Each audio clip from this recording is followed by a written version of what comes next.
Por que que aquele que sofre, ou aquela que sofre, com as maiores mazelas, com as maiores opressões, com as maiores estruturas de dominação dentro dessa sociedade, muitas vezes adota o discurso de defesa dessa lógica, né? E o quanto isso não é superficial, ou seja, não é simplesmente alguém que está só repetindo uma coisa qualquer que falou. Não, é profundo, tem a ver com uma história que muitas vezes, né, na grande maioria das vezes, ultrapassa, inclusive, as próprias, né, aquela própria geração. Uma história que vem de longe, né, são discursos que vão sendo construídos e reconstruídos. E aí eu pensei hoje em começar com vocês com o seguinte, tem uma pesquisa que foi feita pela Perseu Abramo, para saber quais são os valores políticos da periferia. Eles fizeram uma pesquisa bem recortada, não é um grupo grande, né? É um tipo de pesquisa que a gente costuma chamar de pesquisa em grupo focal. Eles escolheram alguns grupos dentro de algumas comunidades e foram lá conversar com as pessoas, e dali eles tiram alguns resultados. E a ideia era sondar um pouco até que ponto que aquelas pessoas têm repertório mínimo para saber um pouco dessa estrutura de dominação que elas estão envolvidas. Então, perguntas como, por exemplo, assim, o que é ser de esquerda? Ou o que é ser de direita, por exemplo, né? Porque esses dois conceitos, eles pautam muito a discussão, né? Você pensa, olha, esses conceitos, eles foram tendo uma série de alterações aí ao longo da história, mas a gente identifica esses dois conceitos como posições em relação ao modo de produção que a gente vive. Então, se você se identifica com a direita, é porque você ou não vê o capitalismo como um grande problema assim, ou você acha ele a maior maravilha do mundo. Aí depende do quanto de direita você é, porque aí tem várias gradações, né? Por isso que o pessoal fala centro-direita, direita, extrema-direita, né? Tem várias possibilidades.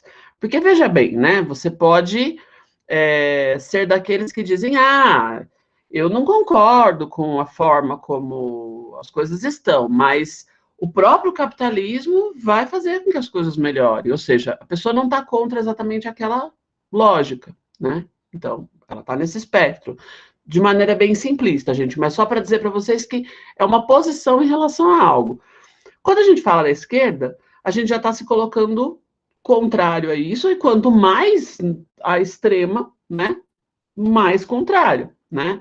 Quanto menos problemática tá a sua relação com o capitalismo, menos, né? Seria menos de esquerda, e hoje a gente tem vários apelidinhos para isso, né? Tem esquerda caviar, né? Tem uma esquerda meio liberal, tem várias esquerdas, assim, esquerda soft, tem vários tipos, né? Mas no geral é isso, né? E ao mesmo tempo também, eu acho que as questões elas vão muito para saber até que ponto que esses grupos que foram entrevistados, eles realmente estão pensando sobre isso. Acho que essa é uma grande questão. Acho que, inclusive, acho que é a melhor parte da pesquisa, né?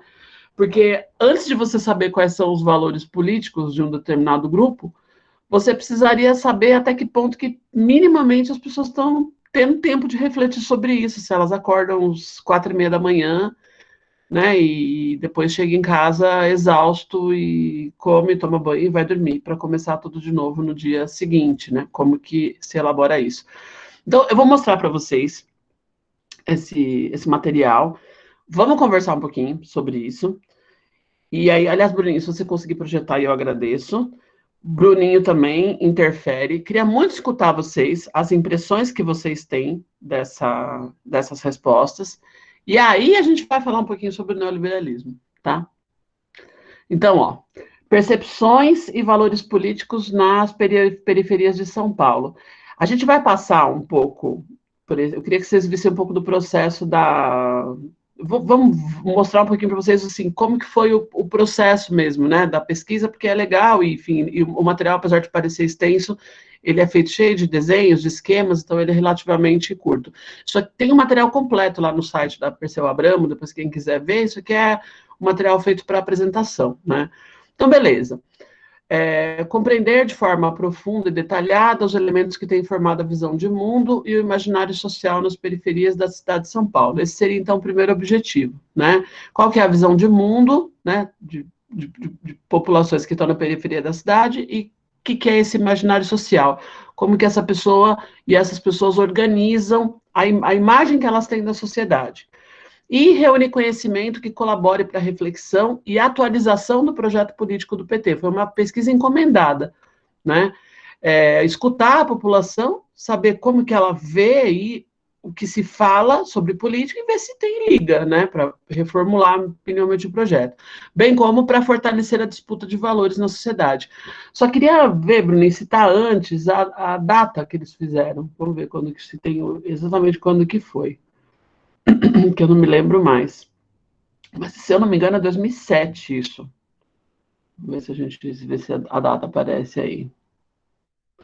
Aí fala a gestão Lula e Dilma, né? Deve ter sido nessa transição. Lula ficou até 2000 e...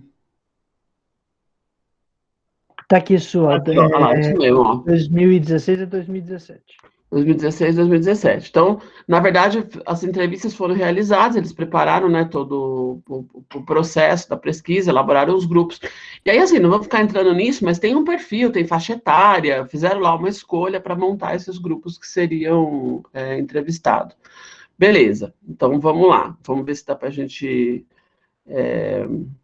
explorando aí como que eles vão perguntando, e aí tem algumas separações de algumas respostas. Pode descer, Bruninho. Então, beleza. Do ponto de vista da orientação dos valores e formulação política, temos alguns resultados gerais. A formulação e debate sobre a política se dão de forma superficial e ainda de acordo com a agenda definida pela mídia hegemônica. Então é isso, quer dizer, no geral o que as pessoas falam é o que está na Globo, na Record, na TV, né? E, né, o WhatsApp já, porque já estava crescendo bastante, mas ainda, né, pensando especificamente na televisão, e já que a gente está falando de 16 e 17, a gente tem uma mudança bem grande aí nesses últimos anos, né, já estamos em 21. Os entrevistados têm, no geral, rotina agitada e sufocante, e, portanto, a formulação acerca da política não é prioridade no cotidiano, né? Assuntos debatidos com mais frequência são aqueles que estão na pauta da grande mídia, que continua sendo uma das principais fontes de informação da maioria, como casos de escândalo de corrupção, Operação Lava Jato ou debate sobre as recentes eleições municipais. Então, se fosse hoje, isso se repetisse, CPI, né? E não precisa ir muito mais longe disso, tem a CPI rolando lá, né? Quando questionados sobre assuntos mais complexos ou definições de conceitos políticos, tinha-se a impressão, para a maioria, de que era a primeira vez que construíam uma argumentação sobre aqueles temas. Então, isso é muito interessante também quando você faz esse tipo de pesquisa, porque às vezes a resposta, ela é uma primeira elaboração. A gente faz muito isso quando está estudando, né, gente? Às vezes a gente... Só quando alguém pergunta é que você, pela primeira vez, vai ter que responder aquilo, né, de maneira articulada.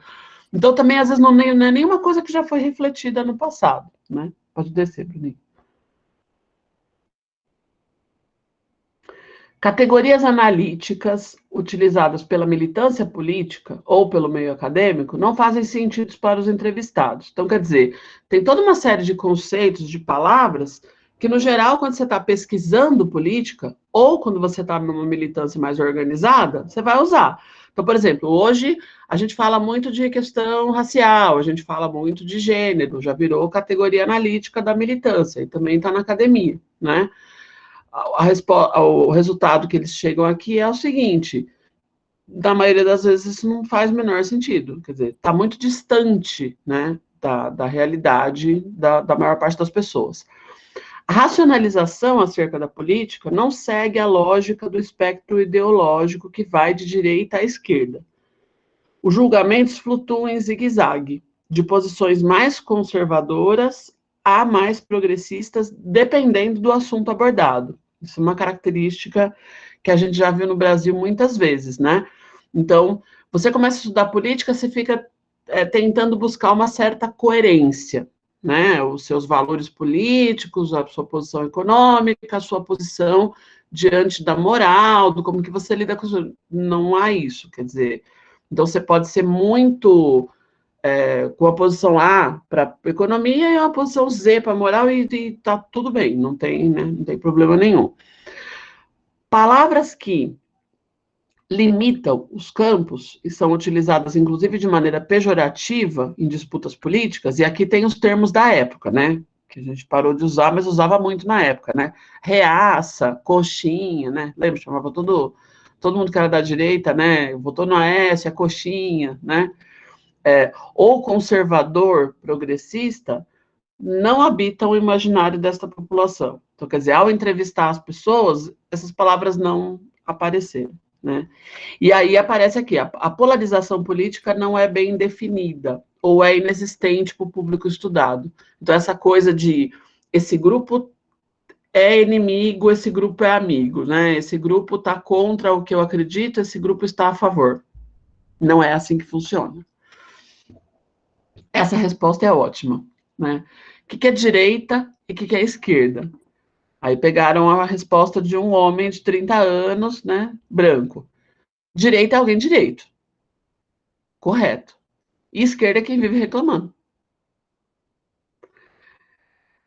A outra também é interessante, né? Eu acho que a direita é quem está no poder e a esquerda é a oposição. Então também tem né, uma flutuação. Essas respostas são muito interessantes, gente, da gente escutar, porque a gente vai vendo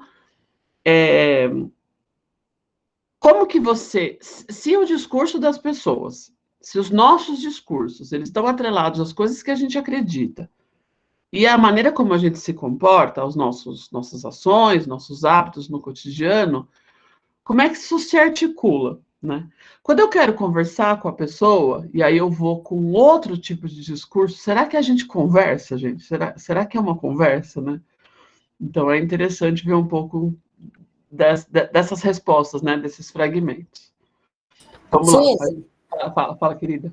A internet aqui tá ruim, por isso que eu tô com a câmera desligada. Tá bom, minha indiazinha linda. Você lendo me fez ficar refletindo assim, né? Um pouco também. Como mesmo a gente, às vezes, tentando a todo momento defender uma luta de classe, como a gente acaba sendo manipulado pelo sistema de mídia.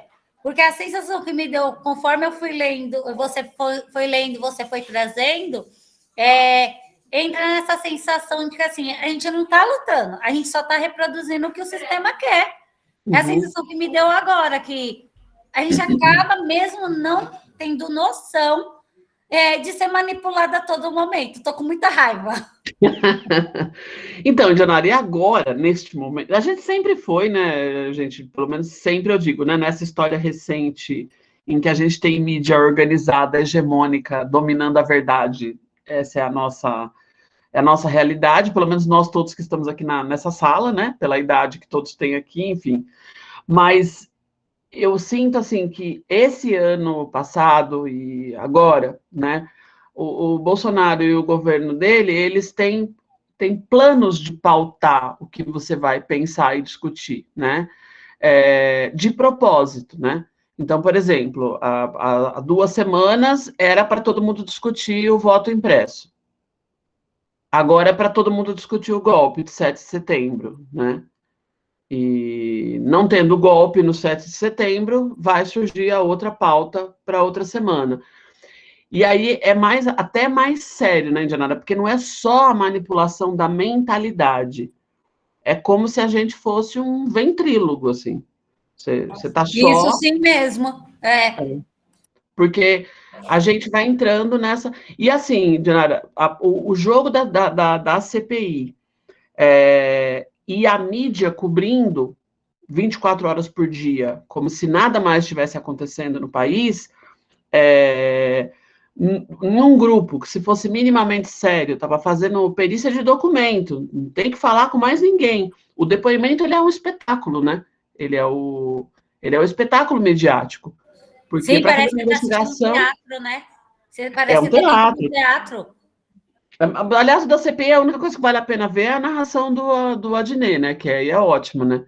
Que é ele fazendo. Vocês já ouviram? Ele faz a narração como se fosse jogo de futebol, né? Porque aí você dá risada da desgraça um pouco, porque assim, é uma insanidade aquilo. Mas é interessante que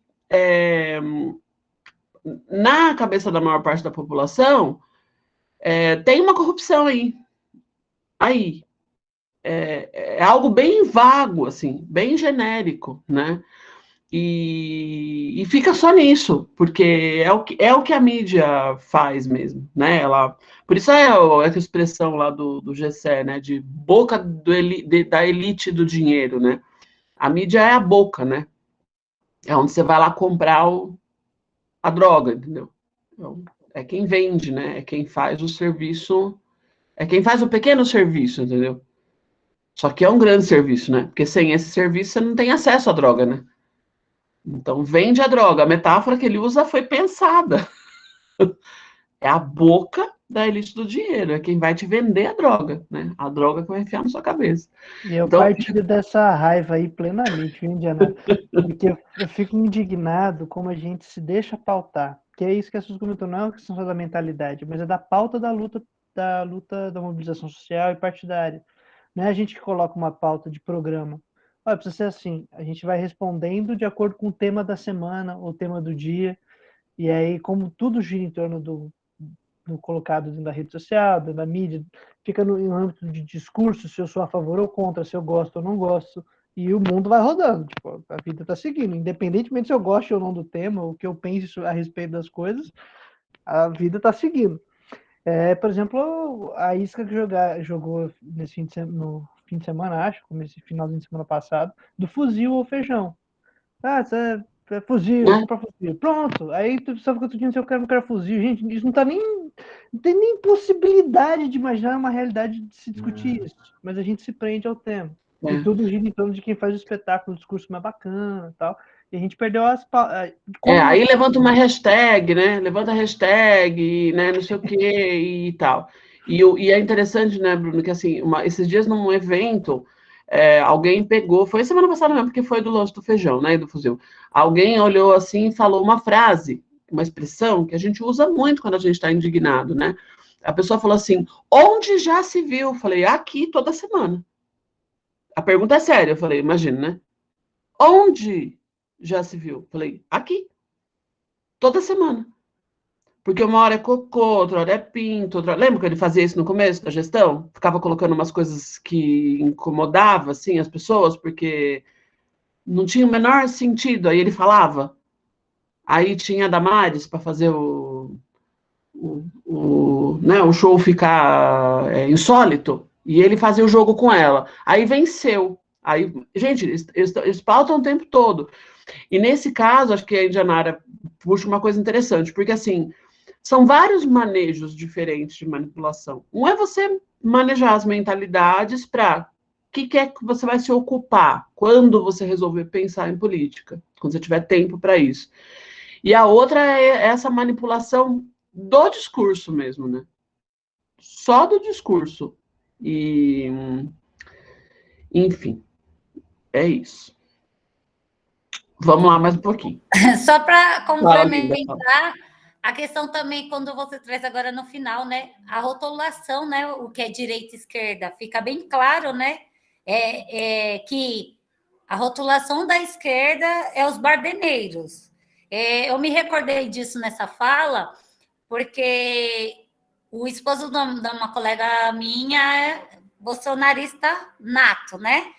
E aí ele postou um evento que estava tendo na Paulista e ele postava assim, aqui é família, como se todos os atos de reivindicação de um lado da esquerda como se fosse uma baderna. Aqui não tem briga, aqui tem até criança. Aí até lembrei, falei para ela, falei assim, ó, fala pro seu marido parar, porque seu filho estava no dia da esquerda lá, virou bardeneiro junto com a gente. Ela, ai, nem me conta, Índia. E aí me deixa muito forte essa questão, né, da rotulação e vendendo, propagando essa mídia que, assim, então, para a classe trabalhadora, nós sempre vai ser os bardeneiros. Como que isso é tão forte, vai reproduzindo e tirar essa imagem bem difícil, né? A desconstrução disso. É difícil, Janari, e agora está mais difícil. Por que está mais difícil?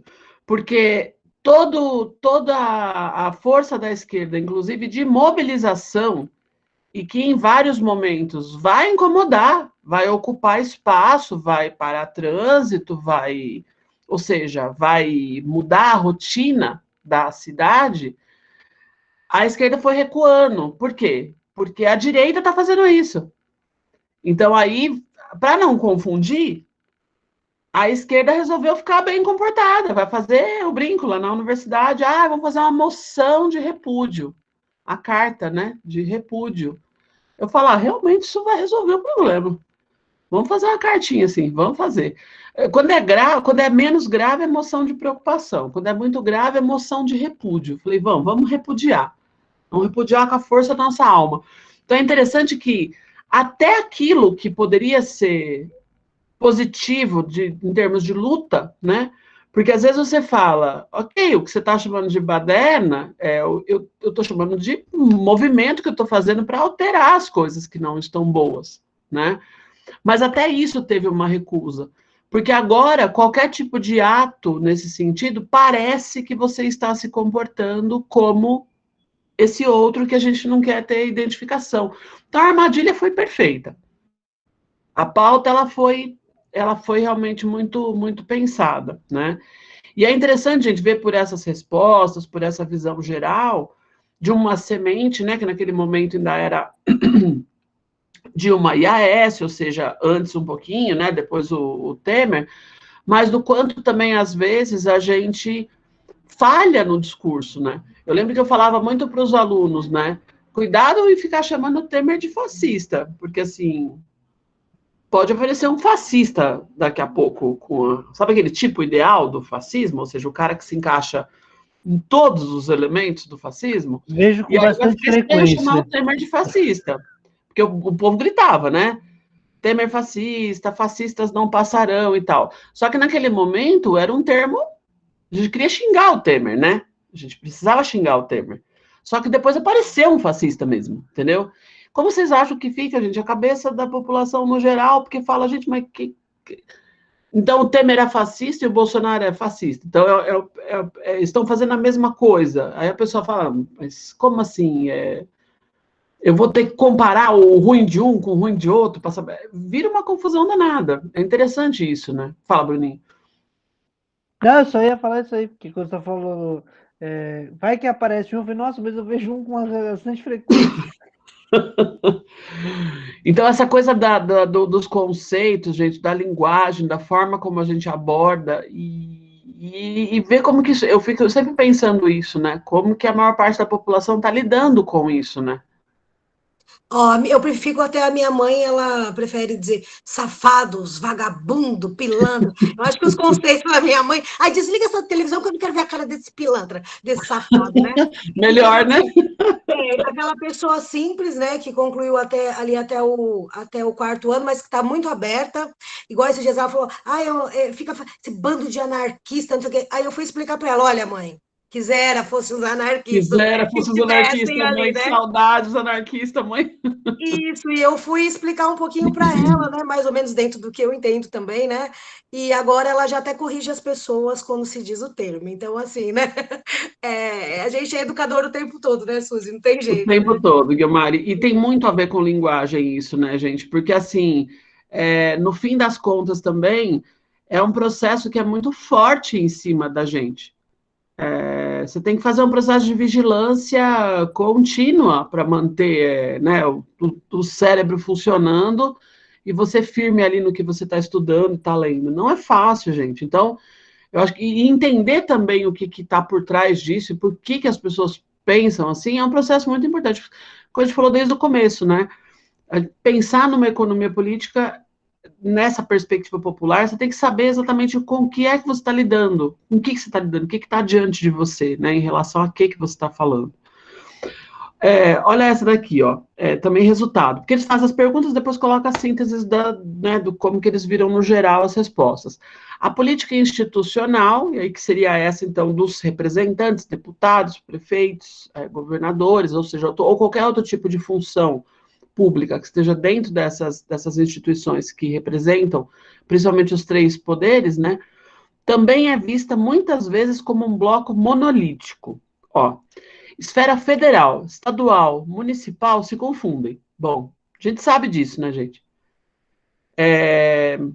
Vira uma coisa só, né?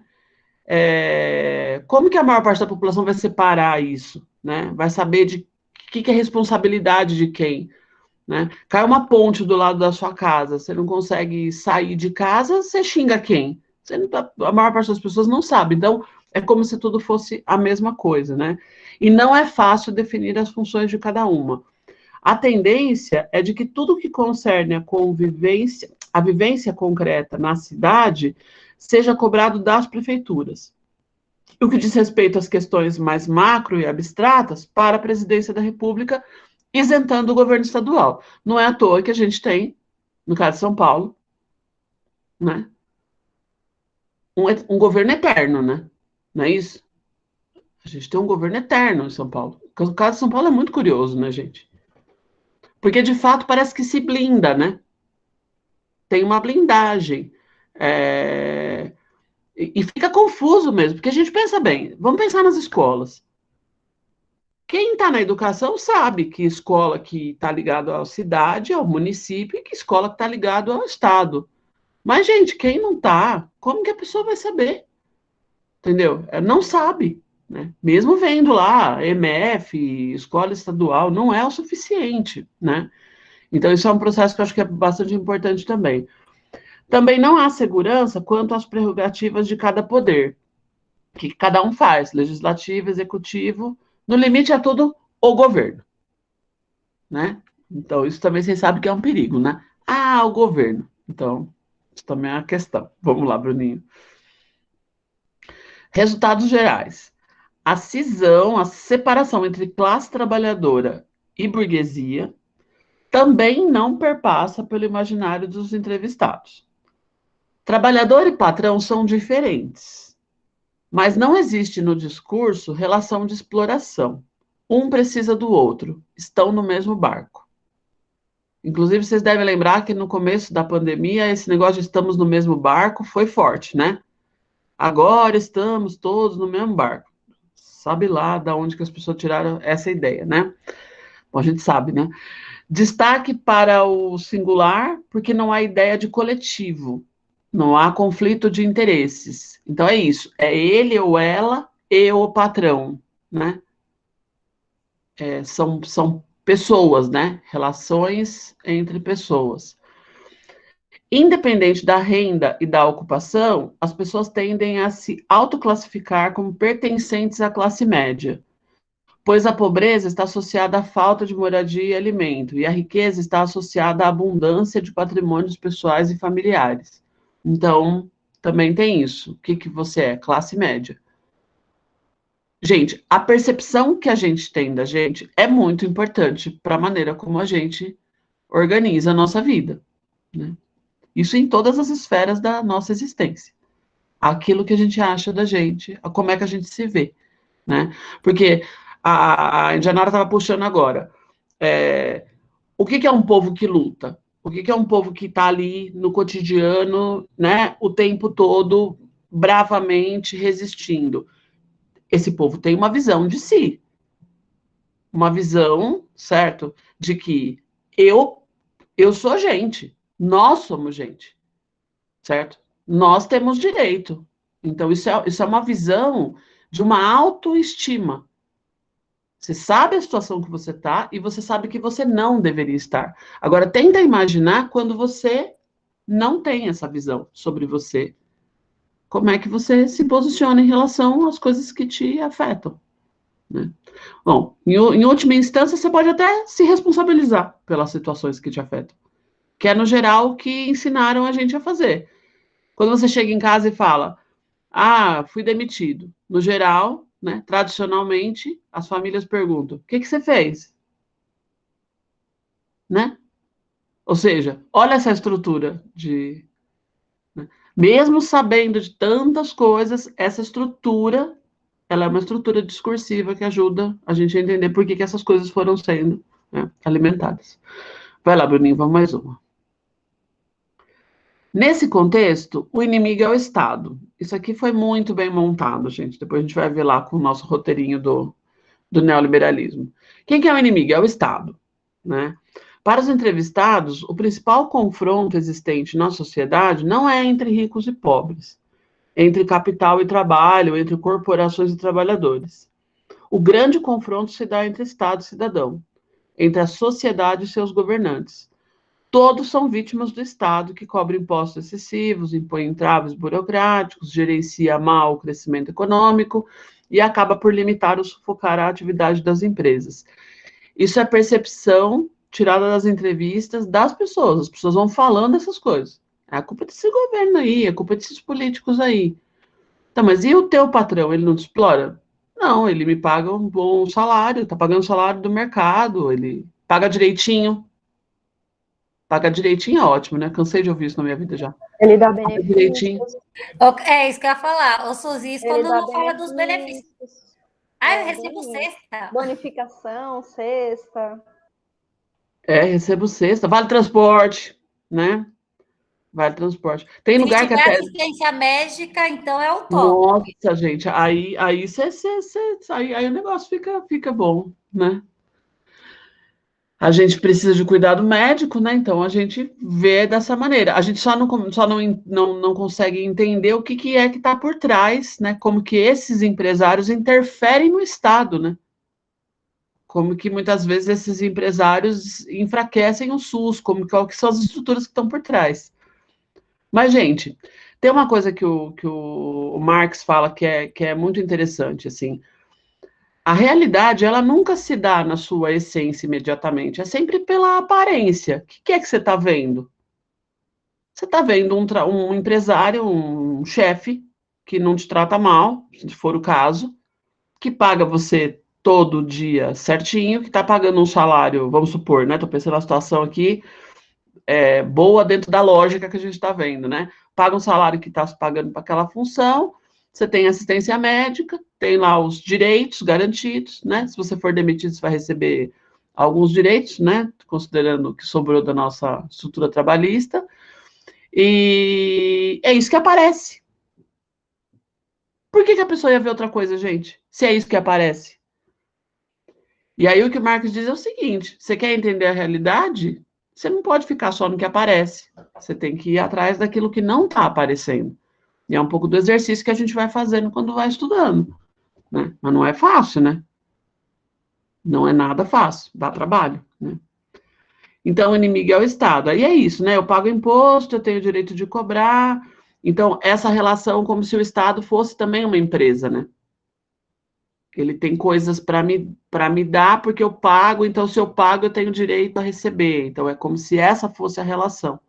Não passa por outros momentos. O Estado não cumpre seu papel, só demanda dos cidadãos impostos e não devolve serviços de qualidade, e aí, com isso, essa imagem de que o Estado seria ineficaz. Por outro lado, o mercado passa como ele fica eficaz. Gente, não importa que a pessoa fique 2 horas com o telefone pendurado para resolver um problema na Claro, ou na Oi, ou na Vivo. Isso não muda a percepção. Entendeu? Não muda.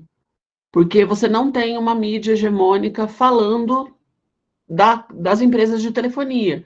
E desde o dia que você nasceu, você ouve falar que o Estado é ineficiente, é lento.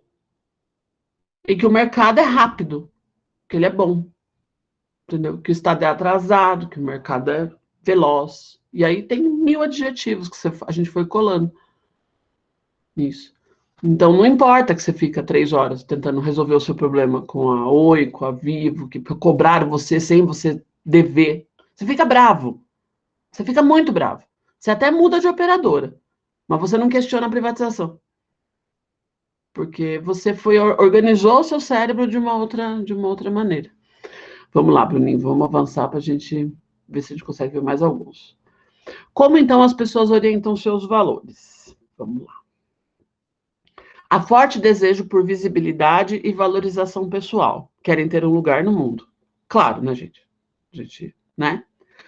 Querem ter sua singularidade e valores reconhecidos dentro da competitividade capitalista, mostrando que, apesar das limitações impostas pela condição social, também são capazes. Então, aí é uma questão que foi muito bem montada. Vincularam o nosso lugar ao mundo à nossa capacidade. Então, se você não tem lugar ao mundo, se você não está morando num lugar legal, se você não tem uma renda, se você não está podendo estudar numa escola de qualidade, foi colocado na sua cabeça que você não é capaz de ter conseguido alcançar isso. E aí o ciclo se fecha, porque você é o responsável, então você não é capaz, né? Rejeitam homogeneizações, não querem ser tratados como os pobres. Então, assim, eu não faço parte de uma coletividade, a questão é comigo. E, gente, por que essa coisa? Parece negativo você puxar para você, mas não é negativo. Porque aí você tem uma possibilidade de escapar. Quando você pensa de maneira coletiva, você começa a ver as coisas de maneira estrutural e entende o tamanho do problema. Libertar a sua comunidade, ajudar a sua comunidade. Nós todos vamos conseguir melhorar o lugar que a gente mora. Se você pensa individualmente, você pensa assim, eu vou sair daqui. Eu vou sair. Pensa bem. Uma coisa é você querer melhorar o bairro que você vive, modificar o bairro que você vive. A outra coisa é você querer sair do bairro que você vive. A saída individual, ela é um projeto possível dentro dessa lógica, né? Organizam sua vida, trabalho, família e religião com a motivação de serem alguém. E, gente, isso é muito importante, né? A gente não pode negligenciar isso, porque é a sensação de que você tem importância, né? E o G7 discute muito isso. Você se sentir valorizado, né? Não negam a importância de políticas públicas e garantia de acesso a oportunidades, mas rejeitam aquelas políticas que apresentam duvidar das capacidades individuais, como as cotas. Essa discussão, quando começou das cotas, foi muito interessante, porque muita gente que tinha o direito a esse espaço, porque o espaço foi negado durante décadas, durante séculos.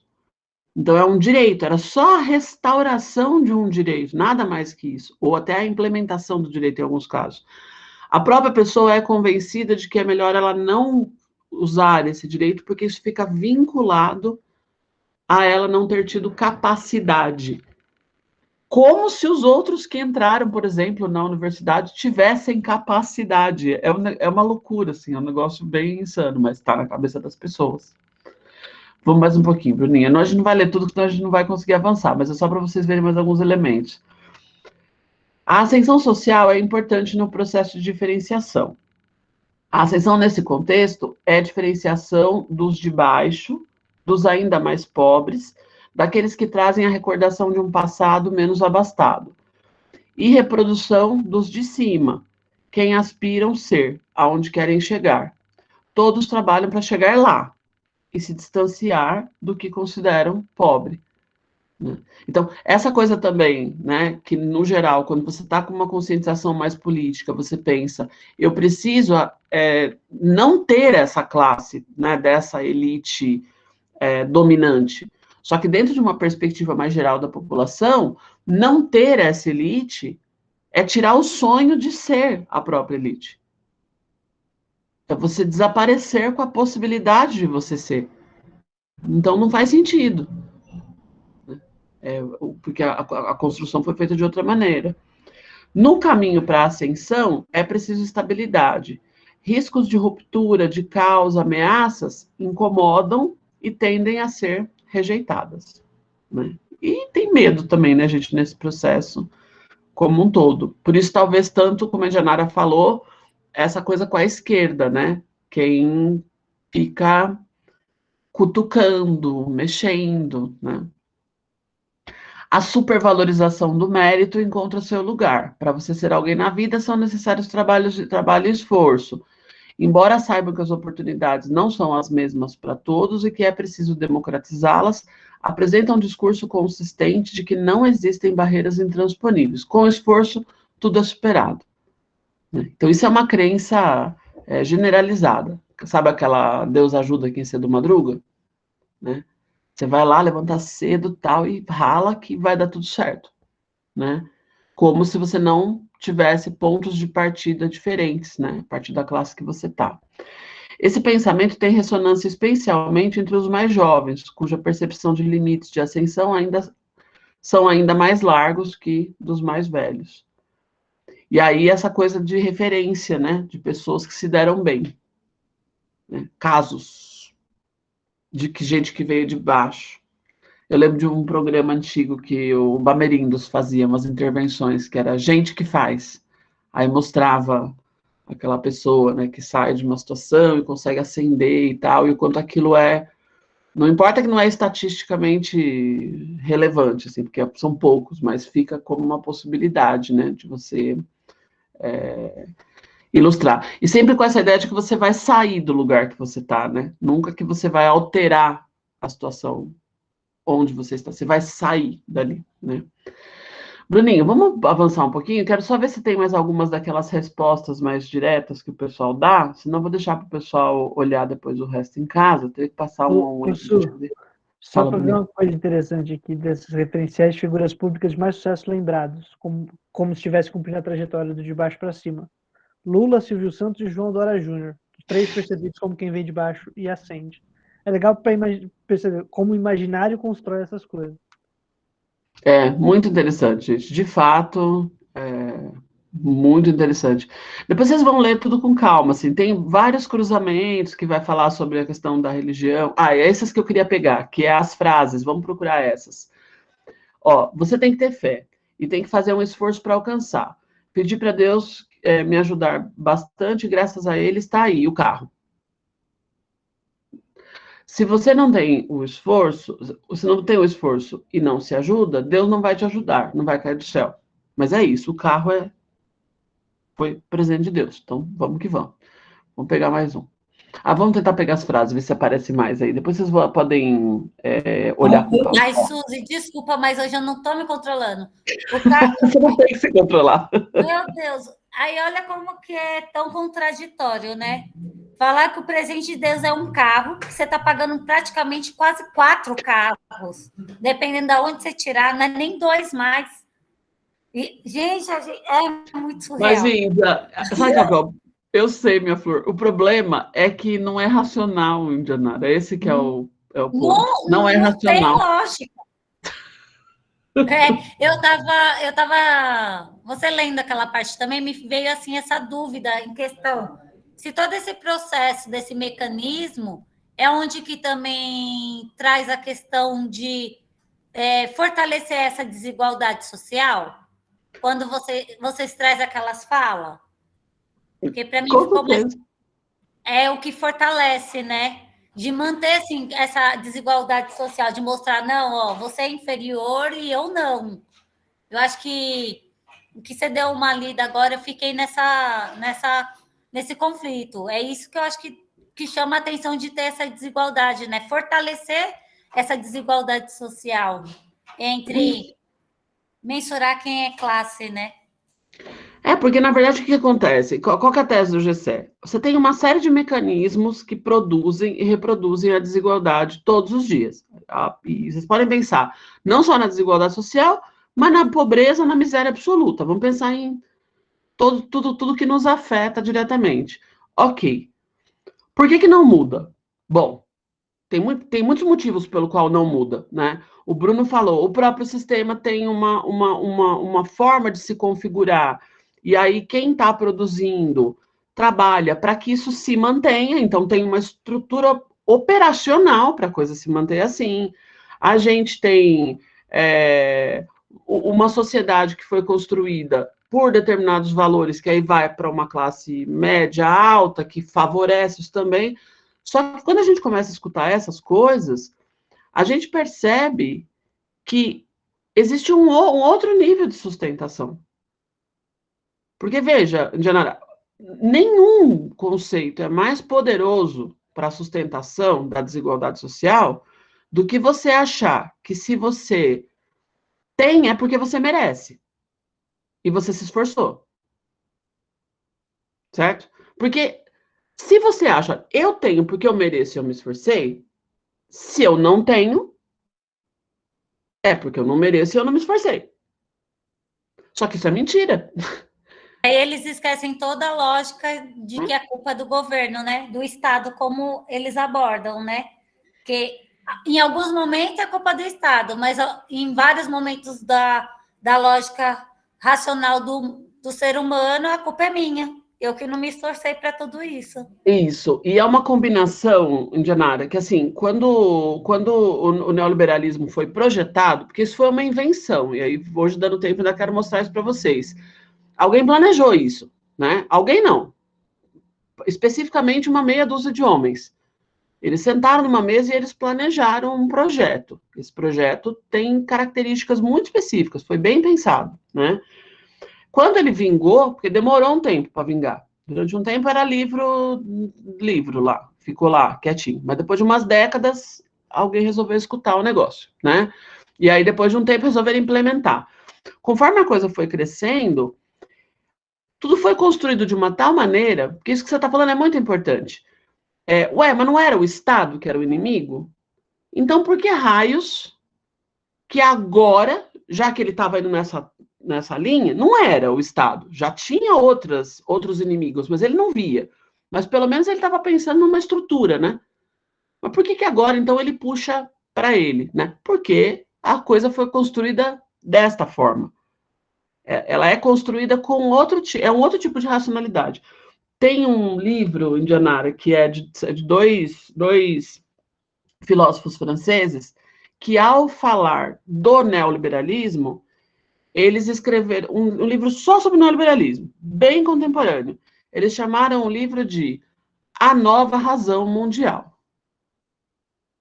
É um tipo de razão. É que a gente fala que não tem lógica, não tem sentido, porque a gente está tentando ficar são, né? A gente não tá querendo cair na loucura, certo?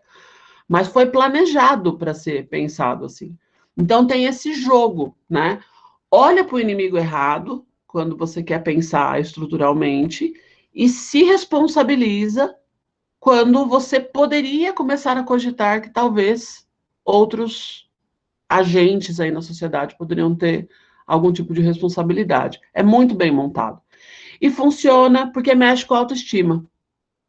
E aí eu já te passo a palavra, Má. Os alunos, Indianara, sempre ficam loucos com essa discussão, né? No geral, classe média, assim, vai ficando bravo com isso, vai ficando irritado, né? E aí já teve várias vezes, não na UFABC, que a gente tem um público diferente, mas outras universidades que eu trabalhei, o pessoal fala, mas professor, é um absurdo. Você não ralou para estar trabalhando onde você está trabalhando? Você não estudou? Olha o quanto você estuda para saber o que você sabe. Você não qual foi o sofrimento para fazer o doutorado e tudo mais? Eu falo, fiz tudo isso, claro que eu fiz. Foi super difícil, né? Só que isso foi absolutamente ao acaso. Como assim, professora? Se você tá lá, é mérito seu. Mas que mérito meu? Entendeu? Que mérito meu? Conheço 200 pessoas igual ou muito melhores do que eu, que não vão chegar nunca nesse lugar, simplesmente porque as coisas não cruzaram. Não tem nada a ver. Não é assim que funciona. Agora, o pessoal essa ideia não agrada, né, Diana? Ela não faz bem pro ego. No fundo, é com isso que a gente está lidando, né? Só que eu acho que para uma classe mais pobre é mais difícil, porque aí ela se culpabiliza e sofre. Porque ela não é capaz de. Não foi capaz de ter estudado e depois não é capaz de fazer os filhos estudarem. Olha que dor, gente. E no fim ela não é culpada de coisa nenhuma, né? Fala, Má. Oi, gente, boa noite. Eu Boa estou noite, aqui Má. ouvindo e estou pensando esse sistema é tão pernicioso que ele tem um reforço ali nas religiões neopentecostais, principalmente, que é muito triste, né? Porque quando, para além dessa questão neoliberal, o que reforça muito é essa ideologia também de eu mereço porque eu fui abençoado, né? Isso. Eu tenho, na minha história pessoal, assim, né, a minha criação, minha família é evangélica batista. E aí, enfim, eu ouvi muito isso na infância. Na adolescência isso me causava muita estranheza. E foi um dos motivos que me afastou um pouco da igreja, né? Que era essa história, olha, se eu tenho, não é porque eu sou privilegiada, é porque Deus me ama. Ainda tem isso, né? Tem que lidar com a questão do amor de Deus, né? Quer dizer, não é só porque eu mereço, porque eu batalhei. Às vezes você tem uma coisa que você nem batalhou para ter, né? Às vezes você tem, enfim, privilégios, né? Então, em vez da gente discutir privilégios, por que uns têm e outros não, a gente bota na conta de Deus. E aí aquilo me afastou muito, porque eu falava, poxa, Deus gosta de alguns e não gosta de outros, que Deus é esse, né? Então, essa E não discussão ter um o pouco amor do pai é teológica difícil, né, também. Má? Não ter o amor do pai é pesado, né? É muito A pesado, eu gente não quero sofre esse Deus muito para por falta mim. de amor de pai, gente. A gente não suporta, senão tem que fazer análise, terapia para aguentar essas coisas.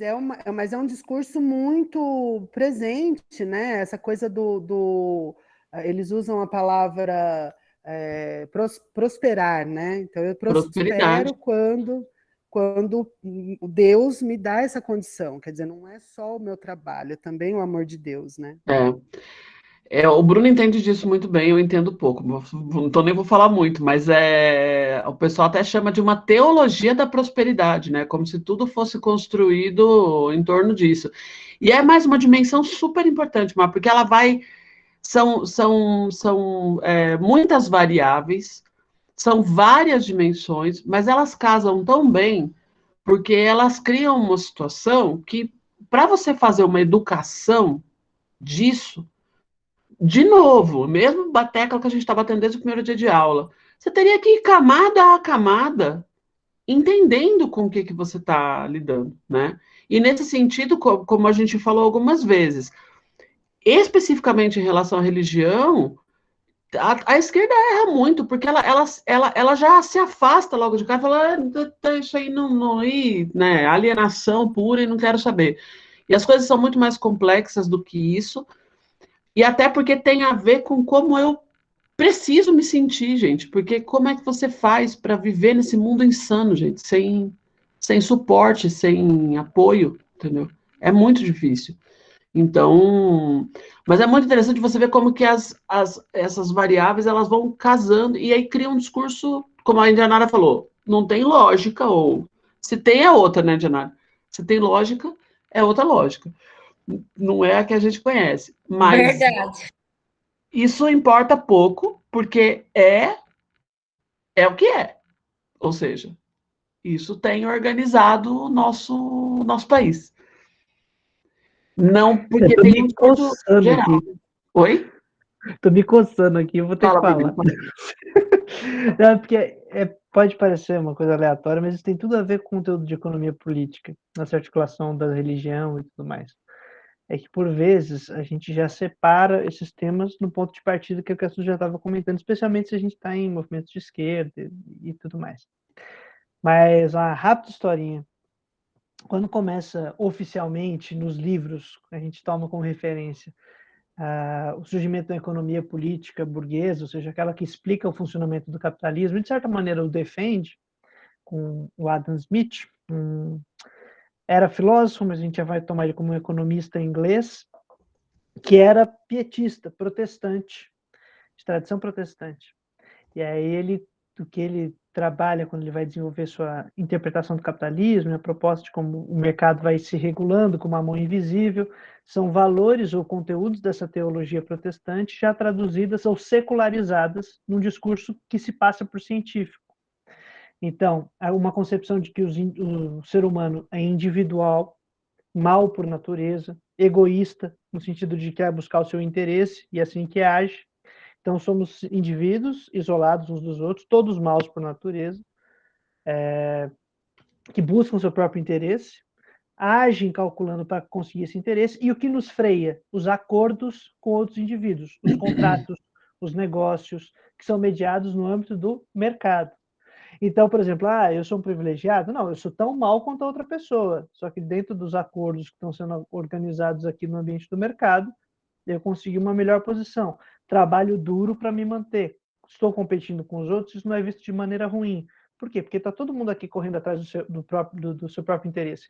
E isso não é um discurso científico, isso é um discurso teológico, religioso, como você acredita, interpreta o mundo. Eu sou religioso, então, dessa tradição protestante. Né? Então, é como o pessoal está interpretando, só que isso não é ciência, isso é como você está imaginando, e se transforma numa secularização e vai se mantendo. Tem um grupo que vem depois do Adam Smith, o que a gente chamaria de economia política burguesa clássica, são os neoclássicos, que assumem isso como um pressuposto. Assim, tipo, já não tem um âmbito da discussão, dessa discussão filosófica. Parte do princípio, são todos indivíduos egoístas, cada um por si, e fazem cálculos racionais para obter o seu ganho. E o neoliberalismo já transforma isso numa questão positiva, ou seja, tem que ser assim, mesmo que não seja, é necessário que seja para o desenvolvimento do mercado, da sociedade e tudo mais. Então, eu vou formar indivíduos para que se qualifiquem, se capacitem, os melhores termos que a gente já ouve como positivo, mas vamos ouvir hoje como negativo. Se qualifique, se capacite para competir. Essa capacitação pode ser horrível, melhor que o outro, e todas as questões estruturais de como tudo funciona não entra no campo, não entra na discussão. Então, você assume como pressuposto um valor que é religioso, a gente vive isso, nosso mundo é regido por esses valores, e deve ser assim. E você perguntar, mas por que deve ser assim? Não tem resposta. Por que se interpreta assim? Não existe. É um valor assumido, ponto de partida. E é interessante que, assim, com essa lógica neoliberal, a gente vai estudar isso um pouquinho, assim, vale a pena a gente parar um pouco para pensar especificamente o que é neoliberalismo, né? Surge uma coisa que vocês estão bastante acostumados a ouvir, porque isso rola muito nos nossos grupos, que é a ideia de você ser empreendedor. Então, eu sou empreendedor, entendeu? E aí tem uma frase aqui, ó, tem várias aqui, ó. O que eu penso mais é em ser empreendedor, é a condição financeira, né? Pode te dar uma condição de vida melhor. Por exemplo, pegar uma franquia da Cacau Show. Eu cheguei a ir em um evento da Cacau Show, só para conhecer. Gente, isso aqui, assim, é uma espécie de modelo de vida que a pessoa, na verdade, ela nem sabe direito o que significaria exatamente. Mas não importa, né? É como se é o dono de uma loja, né? Serei dono de uma loja, né? E ainda mais quando vem com um nome, né? Com um status. Agora, olha só, dessa moça. Eu queria um negócio de vender batata frita, a casa da batata frita. Eu gostaria de começar por aí. Não trabalhar para os outros, mas para mim mesma. Gente, é lógico, a gente pensa. As pessoas trabalham em relações que são desumanas, que são ofensivas, que é claro que você quer sair daquela situação. Mas o problema é que esse discurso não tem a ver só com isso. Esse discurso tem a ver com uma falsa sensação, muitas vezes, de que você vai ser livre. Então, a ideia, você livre, né? A partir do momento que eu trabalho para mim, eu sou livre. Então, é tudo pensando na lógica individual. E a gente sabe que você não é livre, né? Você não é livre porque, na maioria das vezes, você vai trabalhar na mesma quantidade ou até mais, né? E sem nenhum direito. Então, quer dizer, a ideia de que você está melhor trabalhando para você do que trabalhando, por exemplo, numa empresa ou para alguém, tem a ver com você não valorizar os direitos trabalhistas, por exemplo. Porque você fala, não, estou muito melhor, agora eu sou meu patrão, né? Eu não estou questionando, gente, você querer sair de uma situação de exploração. Isso é outra coisa. Esses discursos aqui, eles estão indo numa outra linha. É o desejo de ser livre, é como se, a partir dali, você fosse o patrão. Isso a gente discutiu em vários momentos, quando a gente fazia as discussões lá no começo do ano sobre o Paulo Freire, né? Isso é um jogo muito interessante, né? Fala, Edson. É interessante essa discussão do empreendedorismo, né? Porque tem essa questão da MEI, né? Microempreendedor individual, que acaba por precarizar várias categorias de trabalhadores que não estavam nesse bojo aí de precarizados, como professores, por exemplo, né? O último lugar que eu trabalhei, do cursinho da Poli, unidade de Guarulhos, eu trabalhava como MEI, né, microempreendedor individual. Daí, não sei se vocês estão acompanhando que o governo tá para suspender, né, a MEI de quem está inadimplente, né, com os impostos.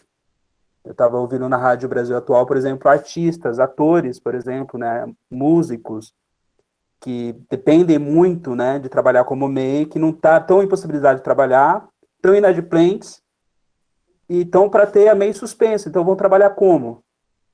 Né? Não, é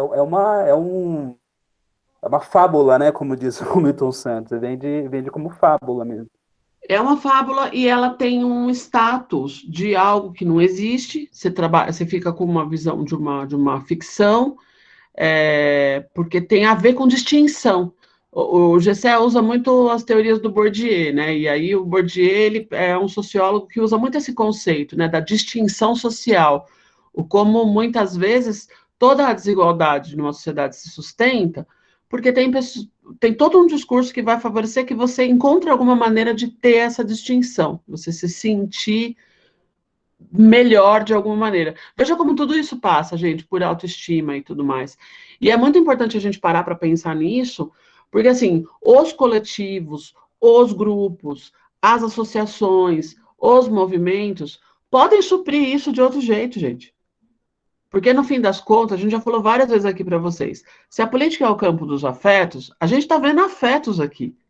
Só que foram afetos que foram capturados, eles foram sequestrados. Então, a pessoa está direcionando para aquilo, que é assim que eu vou me sentir melhor. Se ela tiver outra experiência de se sentir melhor, você tem uma chance, entendeu? Só que, assim, esse tipo de discurso do empreendedor individual, ele ajuda, e ajudou muito a desmantelar a legislação, porque aí o que importa? Eu não faço parte disso aí mesmo, né? Até a propriedade de classe, né, gente? Foi mudando, né? O que é classe? Né? Eu uso com os alunos sempre uma definição, né? Que eu sempre falo que eu já não sei mais se é do Fidel Castro, se é da Angela Davis, também não faz a menor diferença, né? Vai chegando uma época que a gente não está muito mais se importando com isso.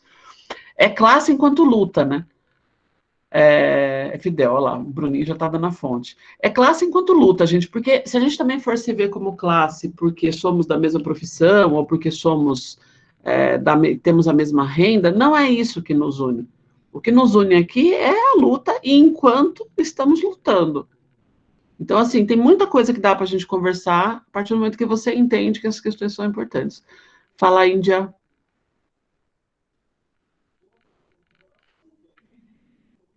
Habilita o microfone aí que tá desabilitado, se é que você está tentando falar já. Tá. Voltou? Voltou. Falei que hoje a língua está coçando. Tá difícil. Eu também estava indignada na hora que você estava falando, eu li da questão do empreendedor, né? Aí quando o Edson traz, mais uma vez, né? O Estado nos manipulando. Porque eu vejo em 2 pontos essa questão do MEI. O MEI, ele vem muito nessa questão e as pessoas também, eu entendo a questão de procurar o MEI, porque foi a fonte de renda que eu vi eu falo muito pela comunidade que eu trabalho, que você viu que foi a fonte de renda que começou a gerar para muitas famílias nos serviços informais. Então, foi uma fonte de tentar se manter, ter mais oportunidades de estar tendo outros serviços, né? E também para a gente se autorrefletir. Eu não tinha pensado nisso. Quando o Edson trouxe, eu também vi essa reportagem das inadimplências. Olha como que é a manipulação. O negócio bombou tanto nesse MEI que eles não imaginavam da procura de tanta gente virando um microempreendedor, né? MEI, dependendo, mas o Estado não deixou de, novamente, tirar a parcela dele, né? Porque se a gente for ver, um microempreendedor não deveria estar pagando a questão do imposto, né? Nessa questão do... esqueci a sigla agora, que a gente faz o imposto de renda. Mas eles viram que começou a gerar, a gente precisa tirar o valor, eles já estão crescendo demais, né? E às vezes eu acho que a gente não se reflete nisso, como você trouxe, Suzy.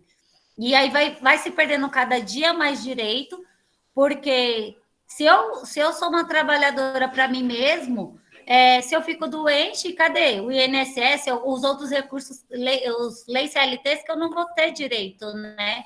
Não vou estar segurada pelo Estado, e ele ainda tira a parcela dele e fala assim, mas quem está fazendo a escolha é você. Mais uma vez, né? É você o culpado, não sou eu. E no caso, né, Janara, no geral, você está prestando um serviço para uma empresa, né? Quer dizer, você é MEI, mas você está prestando Sim. serviço para alguém.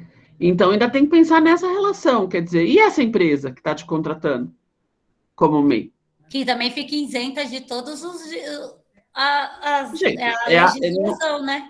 Não tem situação. Pensa bem, se tem uma situação mais ideal para um dono de empresa do que essa. Não tem, né? Não tem. Então, assim, é isso, né?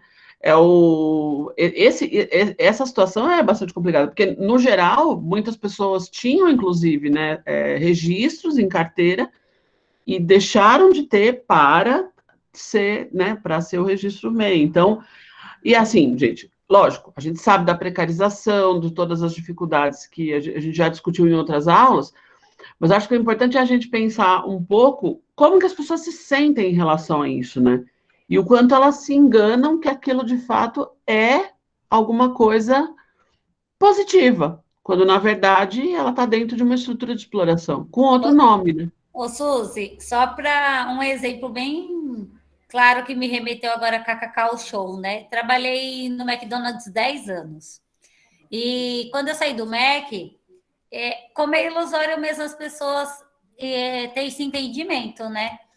A maioria das pessoas que me abordou quando conhece que eu trabalho no Mac, as pessoas, Índia, como que funciona para ter uma franquia do Mac? A pessoa não tem nem noção do valor que é ter uma franquia do Mac.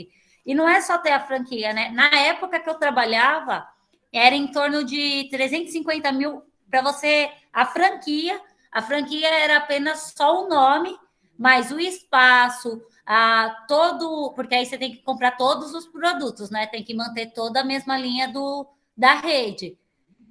Só que você paga tudo isso do bolso. Então, para você pensar, um trabalhador ter uma franquia do Mac, você tem que ser milionário, gente. Não tem nem outra palavra. Não dá para ser nem rico. Porque não tem condições. Mas como se torna, né, assim, o sonho de estar naquele local. E muitas pessoas que, quando eu comento, ainda me perguntam, mas dá dinheiro, né? Vou abrir uma franquia do Mac. Falei, se tiver, filho, na minha época eram uns 350 mil. Hoje, se tiver meio milhão, não duvido nada. Eu lembro disso muito, porque eu trabalhei sempre em São Bernardo, né? E ali perto do Metrópolis, eu acho que você conhece um pouquinho, ali no centro de São Bernardo, tinha uma franquia. Ali o de fora do shopping era uma franquia. E a gente conhecia o cara. E ele falava, vocês não têm noção, porque o que ele pagava para manter os produtos sai muito mais caro do que o que é da rede, né? Que já está fornecendo. Eu falei, meu Deus. Mas não é, o raciocínio é de que é como se fosse possível, né, Indianada? É como se fosse possível você participar de uma coisa que você jamais poderia participar. Tudo tem a ver com isso, com a possibilidade de. Foi alguém, um indivíduo, um brasileiro, uma pessoa que está ali perto de mim, que agora é dono do McDonald's. E não é, né? É muito, muito louco isso, gente. É muito interessante. Esse lance da franquia é um caso para se avaliar também, assim. Porque também tem muito a ver com isso, né? Você não quer ter só um negócio, né? E também não tem só a ver com quanto vai render, como você mesmo falou, as pessoas não sabem, mas tem a ver com você estar ligado a um nome, né? Você está ligado a um símbolo. A questão do Isso status. é importante. O status. Agora, eu sempre falo o seguinte, Janara, a gente também se sente assim quando a gente se enlaça numa comunidade. A gente se sente também orgulhoso. A gente fala assim, vocês mesmos, quando eu faço parte da UNAS, eu estou na luta em Heliópolis, entendeu? Então, a gente tem orgulho. Olha para vocês verem, é o outro lado do afeto. As pessoas precisam disso. A gente precisa de liga, de laço, de estar ligado a alguma coisa. Quando falta isso, o cara direciona para o McDonald's. Porque ele vai ter que encontrar uma forma de canalizar isso que é humano, da gente ter algo em que se engajar. Todos vocês aqui têm vários sonhos. Só que não são os mesmos sonhos de ter uma franquia do McDonald's.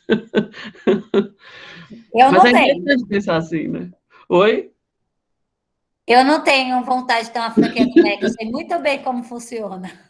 Então, mas eu quero dizer para vocês só isso, né? Que essa questão que a Marília colocou aqui. Você ter uma sensação de pertencimento e de você se sentir com aquela vinculação.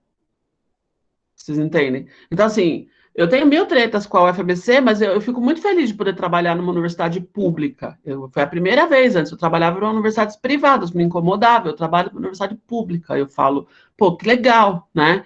Eu aprendi tanta coisa, eu quero dividir com a população gratuitamente. Eu me sinto orgulhosa disso. Então, e por que o meu foco não está na franquia do McDonald's? É um pouco do que a Márcia puxou na última aula. Gente, para entender com o que a gente está lidando, a gente precisa entender esses movimentos. E nesse sentido, né, a gente não vai conseguir fazer hoje, porque eu já imaginava que não ia dar tempo, né? A gente entender essa curta trajetória do neoliberalismo, porque assim, no começo eu falei para vocês que o capitalismo era um bebê, né? Se o capitalismo é um bebê, o neoliberalismo é um feto, entendeu? Porque assim, nasceu ontem, é muito baby.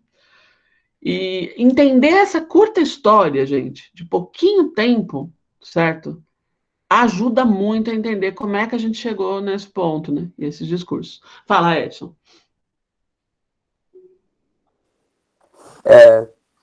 Você falando agora essa questão do afeto, né, das relações, me fez lembrar das eleições de 2018, no segundo turno, fui eu e um amigo meu panfletar a favor da Haddad.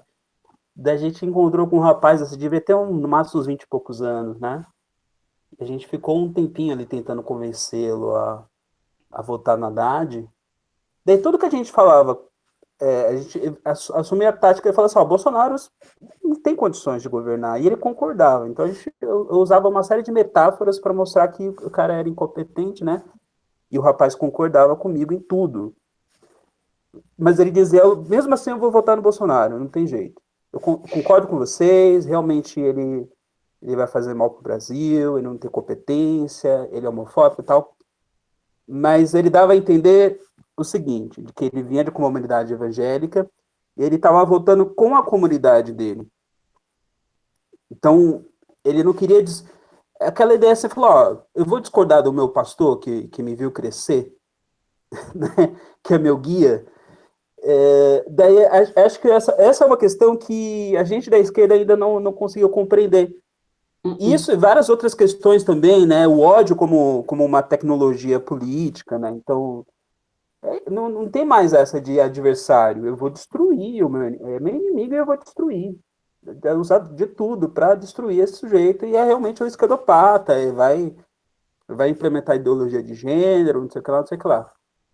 Então...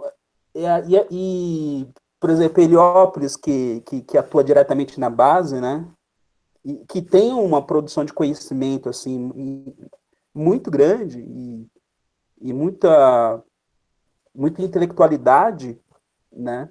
Como é que a gente pode aprender a partir dessas experiências como Heliópolis, por exemplo, de virar a chave, sabe?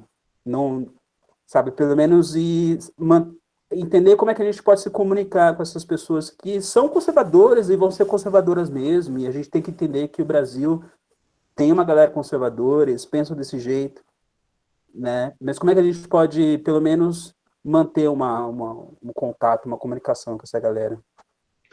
Edson, eu tô, assim, eu milito há muito tempo já nos movimentos, mas, assim, próximo, né, de vocês, estou há pouco tempo, né, pouco mais de um ano, e apesar do nosso convívio estar sendo bem intenso e outras experiências que eu já tive, ajuda a entender várias coisas, né, a gente também, tô perto geograficamente.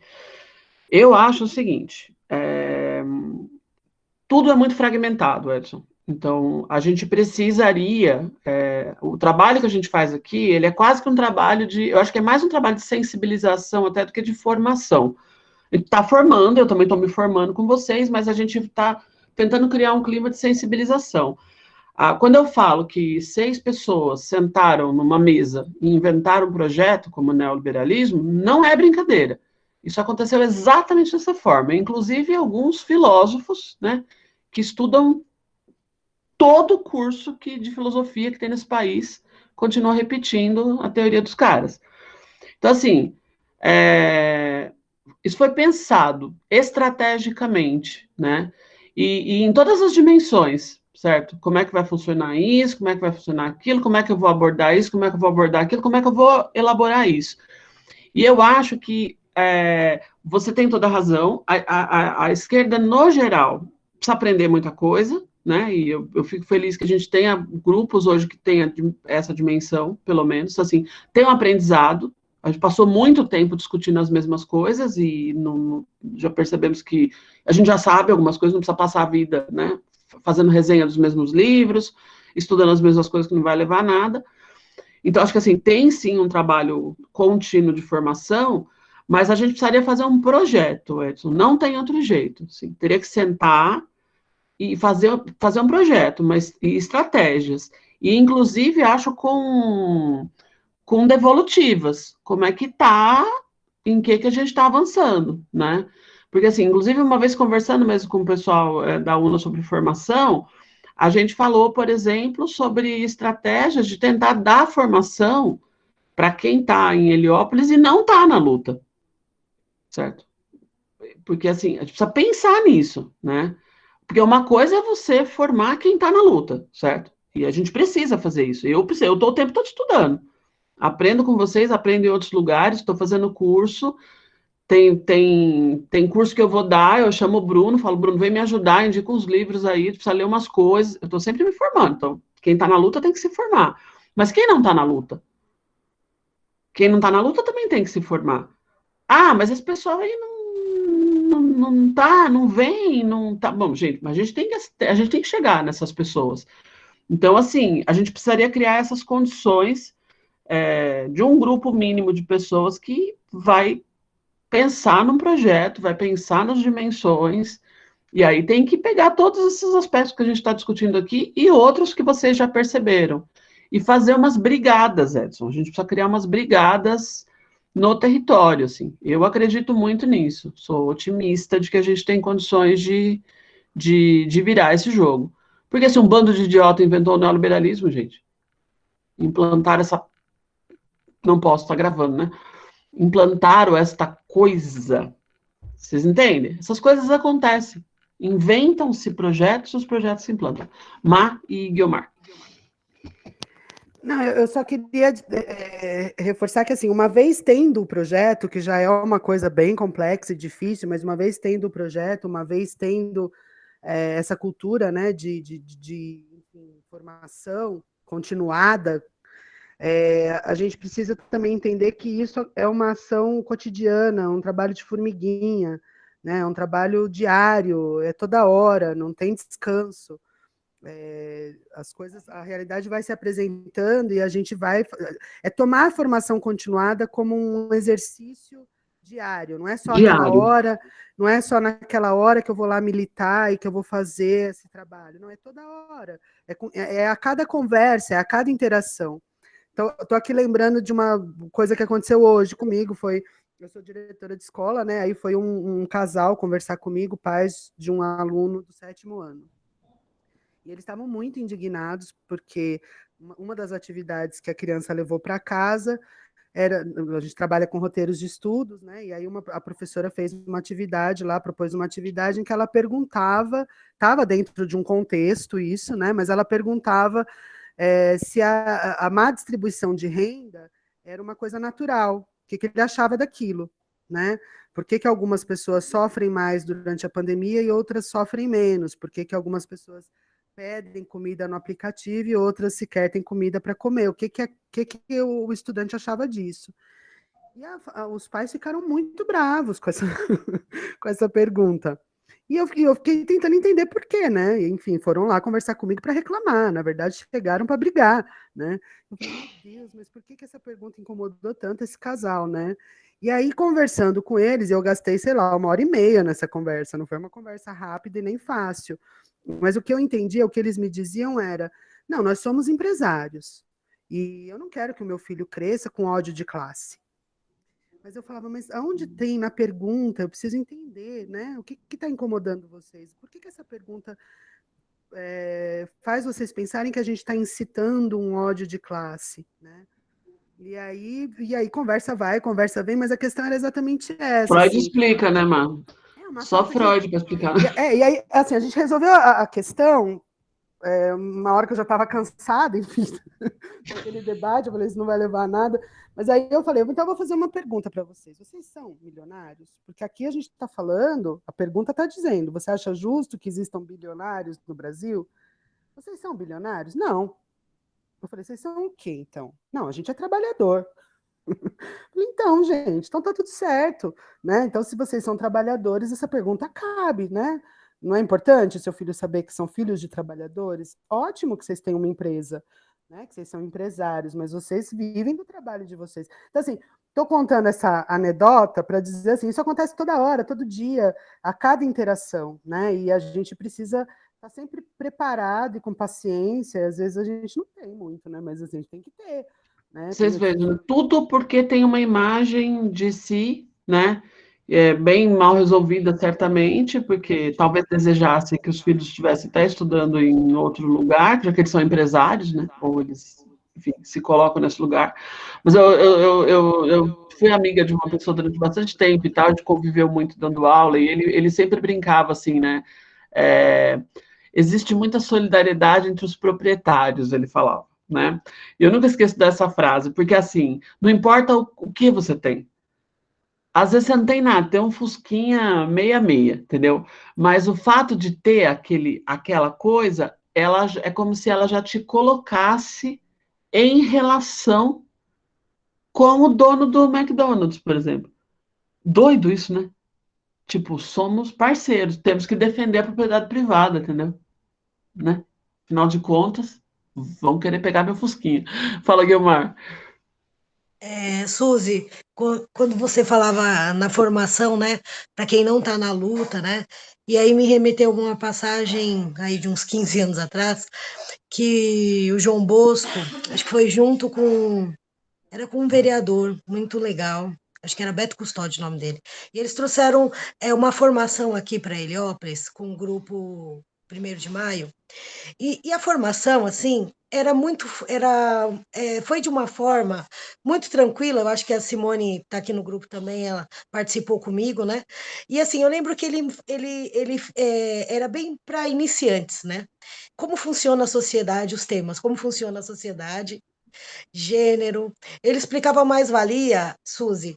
Ele pediu para o cara na época que estava ajudando a gente, que era o Elifas de Paula, ele foi mostrar para a gente falar sobre mais-valia. Ele fez nós lá, produzir sapatos, né? Então, como se fosse a gente pegou folha de sulfite, foi cortando e fomos produzindo sapatos, né? E ele foi explicando ali, muito legal, de quantos sapatos pagava o nosso salário, quanto que era o lucro e tal. Então, assim, esse curso de formação, eu acho que foi assim. Foi o principal, assim, né? Há 15 anos atrás, hoje em dia eu tenho 44, embora eu passei por muita coisa por aí, mas foi ele que deu né, Uma base. aquela chamada. Isso, essa é a palavra, aquela chamada, né? E de lá, depois a gente percorreu aí muita coisa, né? Mas foi ele. Eu falo, eu tô aí em Heliópolis, eu nasci praticamente aí, né? Porque eu cheguei em Heliópolis em 84. Então, assim, aí na época era Suplicy, Erundina, andando tudo aí, ajudando a gente na época que a polícia não queria deixar entrar o material de construção, né? Meu pai foi um dos primeiros a pegar terreno. Então, assim, já vinha nessa formação já desde criança, né? Depois entrando na UNAS e tal. Mas, assim, essa formação que o João Bosco trouxe, na época eu era muito jovem ainda, né? E foi ela que iniciou tudo, né? Então, a forma com que ele se colocou, né? A forma com que aqueles educadores que vinham para dar o curso, eles foram a didática, tudo aquilo que pegou, né? E é isso que você estava falando, dessa importância. Eu sinto muito isso. Olha, Suzy, de verdade eu já faço isso com os pais dos alunos na escola, porque assim, para minha reunião de pais, eu fico lá só dando nota, seu filho fez isso ou aquilo. A minha reunião de pais é é uma grande festa. Eu faço uma mesa bem bonita, a gente lê poesia, ouve música, e assim, devagarzinho, a gente vai introduzindo essas coisas, né? Então, eu já Uhum. costumo fazer isso com eles. E, assim, tem coisas muito legais que, assim, pais que eu acompanho há 6 anos, há muito tempo lá, que a criança está na escola do primeiro, entrou no primeiro ano ali, a mãe me ligar e falar assim, Guilmar, o que você acha disso que está acontecendo? Sabe, de alguma coisa mesmo que...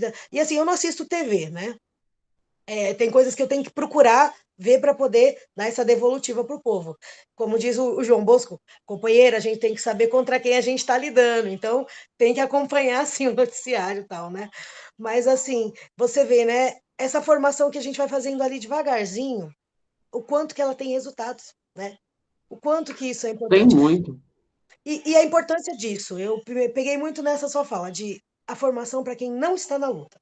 Com É certeza, isso é assim, muito importante, Guilmar. é E tem assim que a gente vai estratégias, né? conseguir. É É. assim que a Tem gente vai estratégias. conseguir. Lá na universidade, todas as universidades que eu trabalhei, Guilmar, e mesmo já fizemos assim em outros lugares também. Às vezes, você também consegue chamar as pessoas para estudar uma coisa que elas querem estudar. Sim, Essa sim, estratégia, ela é um pouco mais, dá uma volta, né? Então, por sim. exemplo, assim, eu estudei durante muitos anos, estudo ainda, mas assim, eu já estudei mais do que eu faço agora, psicanálise. As pessoas se interessam muito por psicanálise. Você Eu oferece um curso também, de Freud, gente, é uma beleza. Você quer eu juntar também. a gente chegou ano passado, o Bruninho acompanhou, a gente organizou no início de 2021, a gente teve 1.000 inscritos, Guilmar. E aí, Sim, o que eu penso, Guilmar? Eu penso o seguinte, gente, as pessoas querem saber de psicanálise. Ok, já parece que está bem claro, né? Porque você oferece um curso de Freud, de Lacan, e a gente colocou outras coisas lá. E o pessoal vem, pô, é muita gente. E é um baita privilégio você poder falar para tanta gente, né? E fui eu e um verdade. colega que trabalha também. Tá. Só que aí a gente fez psicanálise política, entendeu? Eita, eita, E aí foi sim. muito legal. E discutimos um É. monte de coisa e já colocamos umas pautas latino-americanas e ficou muito bacana. E com isso, hoje tem um monte de gente que vem para acompanhar curso de outras áreas. Talvez essa pessoa não viria. Se eu tivesse chamado, às vezes, para um curso de formação política, talvez eu não tivesse conseguido a inscrição. Sim, é verdade, Suzy. Então É é verdade. isso, assim, acho que, sabe, tem um grupo de jovens que está precisando aprender, quer aprender inglês. Ok, vamos arrumar um professor de inglês, só que assim, no meio do caminho dá para fazer bastante coisa, né? Certo? Sim, Né? muito E é legal. mesmo como agora que a gente vai começar um projeto de alfabetização. Gente, para você ter um projeto de alfabetização, você precisa ler, né? Então, aí você vai escolher o que você vai ler. Tem muita coisa boa para ler, né? Tem muito texto bacana para ler. Hoje tem textos fantásticos para criança, 1.000 maneiras de fazer. Então, eu acho que isso também é uma coisa que a gente que está no espectro da esquerda precisa pensar. Tem muitas coisas que a gente pode fazer, mas tem que ter uma. É isso que a Marília falou, é cotidiano, mas eu sinto necessidade de que, assim, que a gente tivesse, que todo mundo tivesse, o grupo que está atuando tivesse, assim, vamos experimentar fazer de uma tal maneira durante um tempo para ver se a gente consegue mais gente, que a gente consegue aumentar o número de pessoas. Porque o ideal num território é que a gente tivesse uma pessoa acompanhando cada família, literalmente. Acompanhando o que eu quero dizer tá ali junto, sabe o que está acontecendo com aquelas pessoas. Né? Eu acredito muito nisso, porque eu acompanho. Também. A Simone, que está aqui no grupo também, professora, ela acompanha, nós acompanhamos algumas famílias e, assim, faz toda uma diferença. É Faz. isso. Na vida daquela família, assim, desde os adultos às crianças, né? Muitas vezes, para chegar na criança, a gente mexe primeiro, trabalha primeiro com os adultos, né? Uhum. Tem muita coisa, gente. Eu acho que a gente tem muita coisa boa para fazer junto e vai precisar, né, gente? A gente já faz muito tempo que a gente precisa. Vocês já fazem isso de muitas maneiras, mas eu acho que é a hora de a imaginação precisa ser reativada, né? A gente teve uma queda muito grande na nossa imaginação. A gente usa os mesmos recursos para lutar contra inimigos que estão revigorando os ataques, né?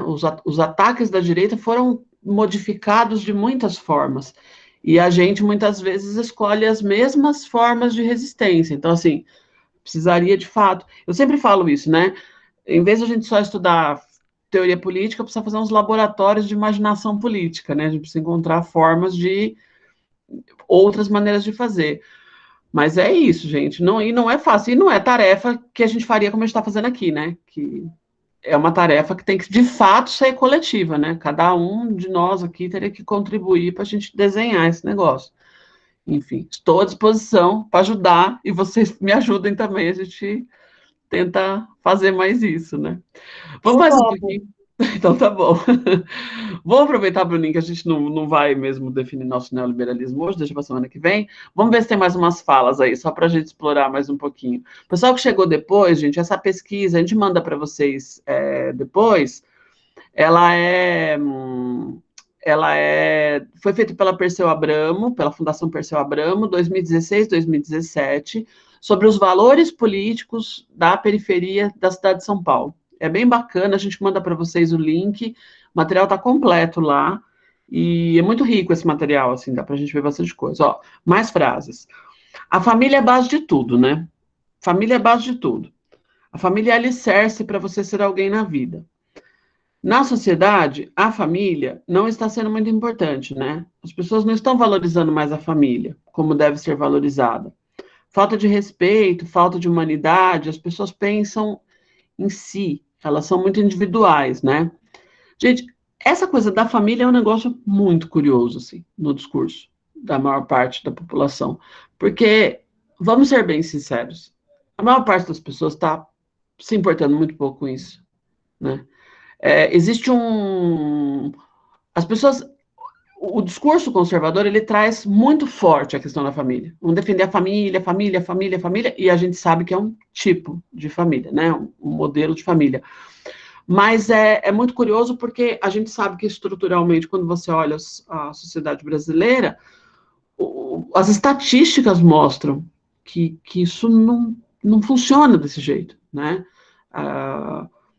Você tem uma infinidade de homens que são pais e não, simplesmente não, né, enfim, não, né, não vou nem continuar minha frase, né, não, né, mas na boca desses próprios homens, muitas vezes você vai escutar a defesa da família. Então é muito curioso, gente, a família é uma abstração, né, para esse discurso conservador.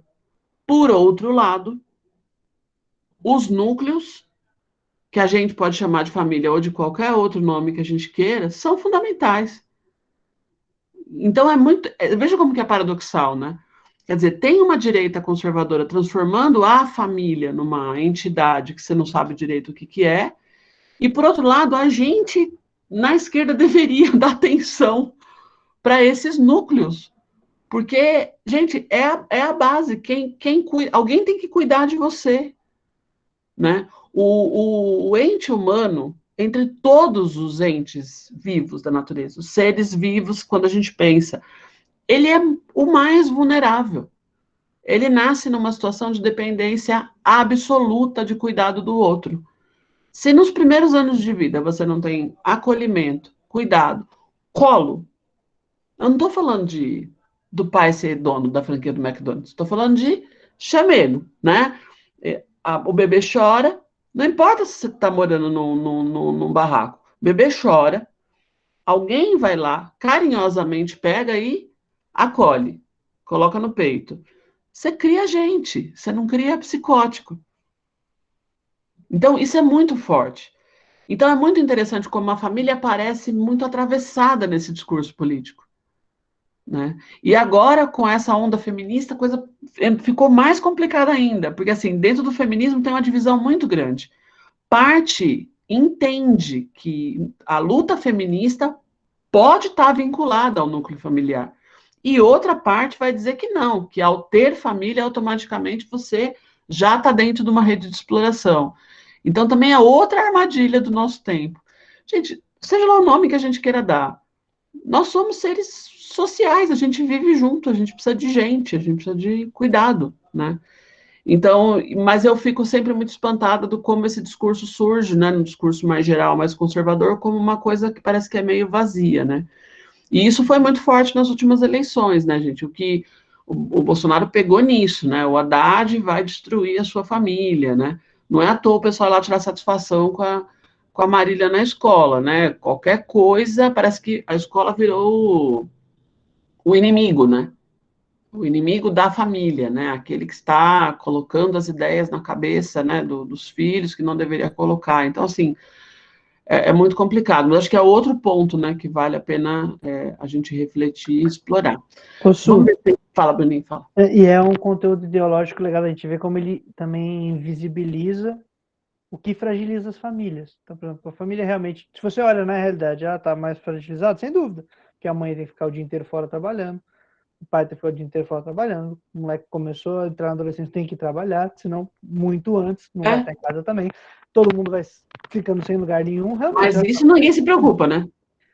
Ninguém se pergunta por que a família está fragilizada. E como a gente nem cuida da família e nem dá essa resposta, fica como se fosse um problema ideológico. Ou seja, é por causa dos valores que estão sendo discutidos discursivamente. E não efetivamente como a gente fragiliza a família. A gente fragiliza todo dia. A gente fragiliza justamente por conta dessa lógica. Os pais sequer, nem que eles quiserem, eles teriam como ficar próximos, né? Então, e por quê? Dentro da exploração de trabalho, dentro das dinâmicas de que você precisa conseguir uma renda de qualquer jeito. Então, é pensar como que minha mãe não teve a mãe dela na infância, exatamente porque a mãe dela estava cuidando dos filhos de outros, né? Então, tipo, essa é a dinâmica. O que está fragilizando a família? Né? Então, é da hora de pensar isso também. Exatamente. Não, isso é muito interessante, gente. Essa discussão é muito importante. Só fazer um comentário rápido, assim, se é que teve uma coisa boa nessa pandemia, foi essa proximidade que os educadores tiveram com as famílias, assim, acho que talvez pela primeira vez, sei lá, eu sou educadora há 25 anos quase, e é a primeira vez que eu vejo a gente saber tanto da vida das famílias, sabe? Então, acho que se tem um momento bom para a gente começar a fazer esse debate é agora, né, em que as pessoas estão realmente sabendo, quase todas, o que acontece com essa idealização da família estruturada. O que a gente mais escuta nas escolas é isso, né? Essa família é desestruturada, como se alguma vez na história do nosso país a gente tivesse tido famílias estruturadas. Não sei de onde tiraram isso, mas enfim, era uma romantização, né, desse ideal de família. E hoje isso está rompido, porque a gente sabe o que acontece com as famílias, e a gente tem tido muito contato com as famílias, né? Pela primeira vez, talvez. Então, acho que é um momento bom também, estratégico, sabe? Para a gente tocar nisso. É muito importante discutir isso, gente, porque, assim, essa acho que é uma outra dimensão, né?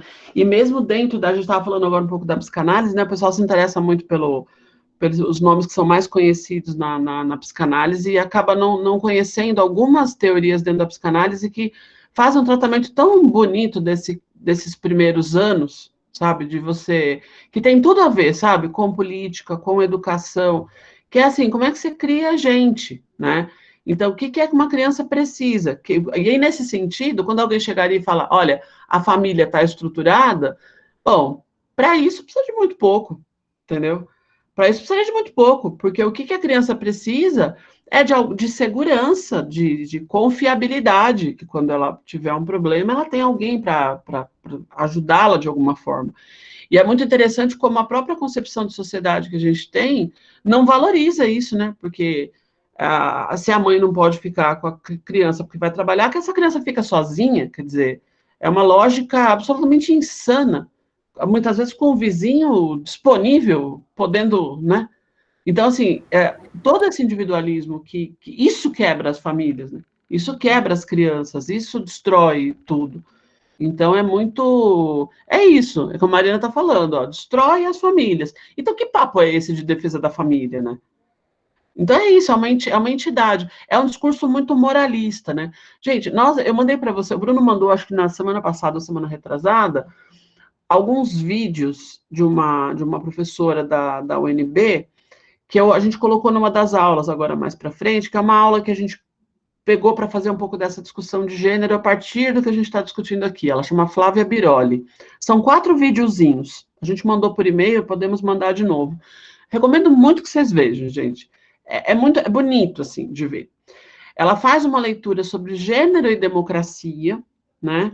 Faz um cruzamento, como que a sociedade democrática e o limite da democracia, né? A partir da perspectiva de gênero, mas aí ela fala sobre família, sobre aborto, sobre trabalho, sobre participação política, de um jeito muito bacana, e é muito interessante ressignificar isso, né? De fato, a família é muito importante, né? Só precisa mexer nessa frase aí, para entender o que isso significa, o que isso pode significar, o que é que, né? Então, acho que é muito legal também pensar com cuidado nisso, né? Ainda mais esse último ano e meio que virou o lema da vez, né? A família.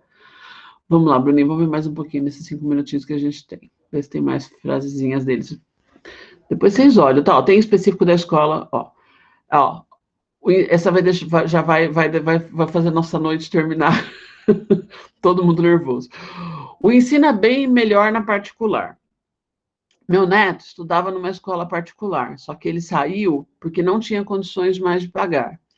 Mas se ele tivesse lá ainda, ele já estaria lendo. Tem muita diferença do ensinamento. Porque eu acho que você está pagando, você pode exigir. E em escola pública, você vai exigir de quem? Não pode exigir. Então, a relação que a gente falou no começo, de que você tem, como se você tivesse uma relação com o Estado, que é uma relação empresarial. Aí, o mesmo autor que eu falei para vocês do livro lá, Nova Razão Mundial, um deles, né, que é o Christian Laval, ele escreve um livro sobre essa ideia da escola como empresa, que é típica do neoliberalismo. Transformaram a escola numa empresa, né? Então, é como se tudo fosse pensado a partir da empresa. E como isso está impactando na cabeça das pessoas que nunca chegaram perto desses autores, gente. Isso é muito interessante, né? Porque teve autores que criaram essas ideias. E essas pessoas não leram esses autores. Até porque mesmo a academia lê muito pouco, viu? Pouquíssimo. Né? Eu falo, é impressionante, parece que o neoliberalismo ele passa no ar, entendeu? Porque a academia lê muito pouco, a população não tem tempo de ler, como é que essas coisas pegaram desse jeito, né? Então, é impressionante, né? Tem mais aí, Bruninho? Tem aí, ó. Te faz, acho que é de religião esse, né? Te faz sempre ficar no caminho correto, não desviar do caminho, as coisas estão difíceis, se você não tiver Deus, as coisas ficam mais difíceis ainda, então Deus sempre. Depois, ia muito com minha avó, frequentava a pastoral da criança, tinha pintura, bingo, tinha festinha, aí que a gente estava falando, né? Eu ia muito, né? Isso é muito interessante, né? É só observar, né? As pessoas se arrumando para ir para a igreja, e é um evento, né? Suzy, Fala. você tá provocando hoje. Essa última aí é a questão. Eu já estava me coçando desde lá da família, mas essa última aí se remete assim: olha, eu tinha até cultura, né? Eu tinha acesso à cultura, agora eu não tenho mais. É meio que, né, assim, nossa, eu tinha tantas coisas, eu fazia tantas coisas e agora me foi tirado tudo isso. Quando você trouxe da escola também, né? É igual eu fiquei refletindo no que a Marília trouxe. Eu passei por uma situação parecida lá no CCA também, né? E aí, quando uma escola pública tenta fazer esse papel de dar uma formação diferenciada, com qualidade, né? Aí vem a questão, o inverso, né? O questionamento da família: o que você está fazendo com o meu filho?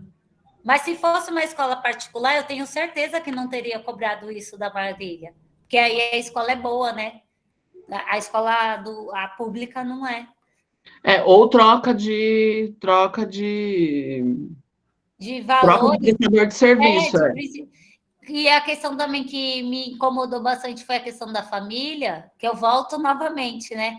Quando você falou de estruturada, como eu mexo muito isso com assistência, né? A questão da família não ter essas condições, mais uma vez o Estado traz isso mesmo para as famílias, né? Se a sua criança está fora da escola, não tem que comer, a culpa é sua. Porque eu pago o Bolsa Família. R$ 150. Quem sobrevive com R$ 150 com o quilo da carne a 40, né?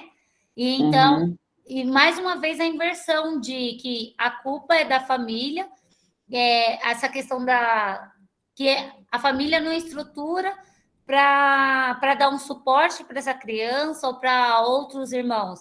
Aí você ganha R$ 150 com uma família de quase 8 pessoas morando, né, dentro de um espaço que não tem acesso a energia, não tem saneamento básico e traz a todo momento isso. Aí vai se remetendo, porque é a família desestruturada e culpabiliza a escola porque é do Estado, e aí chega que é a solução, nada contra nenhuma, mas é que a igreja é a solução, né?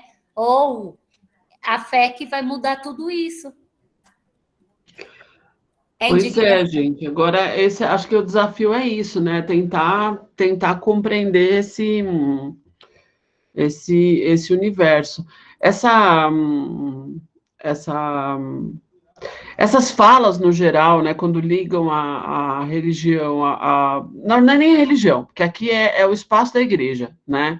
É o segundo, pelo menos, né? A segunda fala. Parece que A é o primeira tem a espaço questão moral, a segunda é o espaço, É o espaço de lazer que eu não tinha, eu tinha antes e agora eu não tenho. Porque quando eu morava lá cultura, quando eu morava no Riacho, eu me diverti, Indianara, porque assim, o pessoal mudava de igreja, tipo, semana a semana, cada hora era um monte. Até porque assim, eu já contei para vocês, né? Tinha lugar que o bar, de manhã era bar, de dia era bar e à noite era igreja. A pessoa puxava as cadeiras, arrastava o balcão, entendeu? Puxava as cadeirinhas e virava culto à noite. Muita igreja assim lá. Porque bastava você ter um cantinho, bota um terno, pega a Bíblia e pronto, vamos, né? Era uma igreja lá. E muita, assim. Às vezes, a cada 4 estabelecimentos, uma era uma igreja. E aí o pessoal ia trocando, né? Com muita facilidade. Aí sabe como que é, né? A gente fica só observando, né? E conhecia as pessoas, claro, também morava lá, né? Eram meus vizinhos, né? E aí é muito interessante, porque é isso, né? Que o pessoal tem para oferecer, né? Tem lugar que tinha música, tem lugar que não tinha música. Então é muito legal, assim, a gente entender isso. E aí você vai falar, não tem nada para fazer naquele lugar. Não tem nada, entendeu? Pós-balsa, região rural, muito lugar escuro, tem música. Então é isso, tem festinha. Então, assim, é importante, tem que ter música. É uma maneira de você ficar mais feliz no sábado à noite, né? Então, acho que o viés de achar que, onde já se viu, não é esse que não funciona. Esse é o viés que não funciona, né? E eu penso muito também, gente, a gente quase não tem espaços de acolhimento na sociedade. Como é que você quer fechar os que existem, entendeu? Por mais que o conteúdo, muitas vezes, seja questionável. Agora, é claro, quando a gente pega essas igrejas como eu estava falando, né? Doe o seu dinheiro, que Deus vai te abençoar com uma Mercedes-Benz ou com, sei lá, BMW, sei lá o quê. É difícil, né? É puxado. Aguentar esse discurso, né? Porque a gente sabe que isso está servindo, né? Mas eu acho que a gente precisa pensar nisso com muito cuidado. Mas reforça a racionalidade capitalista, de você precisa investir ou tirar do que você não tem para ter de volta. Qual a imagem que a gente tem do grande investidor? O que ele faz? Ele tira o valor que ele não tem, ele aplica direito. Aplica. Então, você está aplicando em Deus, então. Exatamente. A afinidade que você tem entre o modo como a gente entende o capitalismo e como os valores da religião que não se pensa e tal existem, eles têm a mesma raiz, então eles vão sempre estar juntos. Então, é uma religião que funciona muito bem, se adequa muito bem à nossa vida urbana, à nossa maneira de se organizar, quando a gente está diante de um processo de exploração, a gente precisa legitimar o porquê a gente está vivendo isso como uma explicação. E tem uma explicação que legitima. Então, por que eu sou explorado? Tem uma explicação para isso. Por que eu posso ter minha possibilidade? Tem explicações para isso. Por que aquele tem e eu não tenho? Então, essas perguntas vão chegando às respostas e a gente vai legitimando. Não, tudo bem, então é por causa disso. Por isso que esse processo de formação, que estão comentando, para além de quem já está na mobilização, de quem já está na luta, de formação popular mesmo, a gente discutindo, tentando entender as coisas, explicando como funcionam as dinâmicas, aquele processo que a gente passou por tentar entender como funciona essa jossa, que é desesperadora, revela um movimento em que qualquer discurso não cabe. Então, qualquer conteúdo que legítimo não cabe. Porque você começa a ver que, nossa, realmente, para onde eu olho é exploração, para onde eu olho é capital, para onde eu olho é problema, pronto. Então, esses discursos eles não vão ter no lugar para poder legitimar a desgraça que a gente vai vivendo. Então, é importante fazer isso. É isso. Gente, eu vou sugerir o seguinte, a gente para por aqui hoje, vou dar 2 recomendações para vocês, tá? Para a gente conseguir avançar um pouquinho mais. O Bruno manda depois o link, por favor, Bruno, para o pessoal, para vocês olharem o material. E na aula de hoje, a gente tinha mandado um roteirinho, que eu fiz a partir do texto da Chauí. Então, eu tentei sintetizar bem. São várias tesezinhas sobre neoliberalismo. Se vocês tiverem tempo durante a semana, dá uma lida. Quem não teve tempo de ler o texto, vai direto nessas teses. A gente faz isso no comecinho da aula que vem. Vai valer a pena, gente. Ajuda muito a entender como é que isso funciona. E aí eu quero só fazer uma recomendação. Essa semana passada eu estava procurando alguma coisa para assistir, porque eu estava precisando focar em alguma coisa que não fosse os problemas do universo. E a ideia era assistir alguma coisa que não me fizesse pensar em nada, mas infelizmente nem sempre eu sou bem sucedida na tarefa. Acabei procurando lá, xeretando na TV, Eles Não Usam Black Tie, que eu não via há muito tempo. Não sei quantos de vocês já viram, e talvez quem já viu tenha visto há bastante tempo. Eu vi esse filme na época que eu comecei a fazer ciências sociais, nos anos 90. Então, assim, fazia muito tempo que eu não via, né? Eu vi o filme faz uma semana. Gente, se vocês acharem, né, hoje em dia, com a maravilha da internet, a gente acha tudo quanto é filme, assistam, porque vale a pena. É muito interessante ver aquele filme hoje, por muitos motivos. E tem aqueles que já viram vão lembrar, tem uma disputa ali entre uma visão do pai, que é de esquerda, e o filho, que é de direita, e eles trabalham numa mesma fábrica, e a história vai atravessada, né, pelos dois. Ah lá, o Edson está falando que tem no YouTube. Assistam, gente, que vocês vão gostar muito, vai valer a pena. É muito Brasil, é um momento muito bacana para assistir. E aí depois a gente pode até conversar um pouquinho sobre o filme. Ah, e aí assim, ó, o Edson estava perguntando se tem aula semana que vem. Eu falei para semana que vem, mas eu ia sugerir que a gente se encontrasse no dia 14. Muita gente vai no ato, eu quero ir também, e logicamente que à noite a gente provavelmente já estaria em casa, mas é feriado, então acho que também para quem, mesmo quem não vai no ato, não vai poder, ou enfim,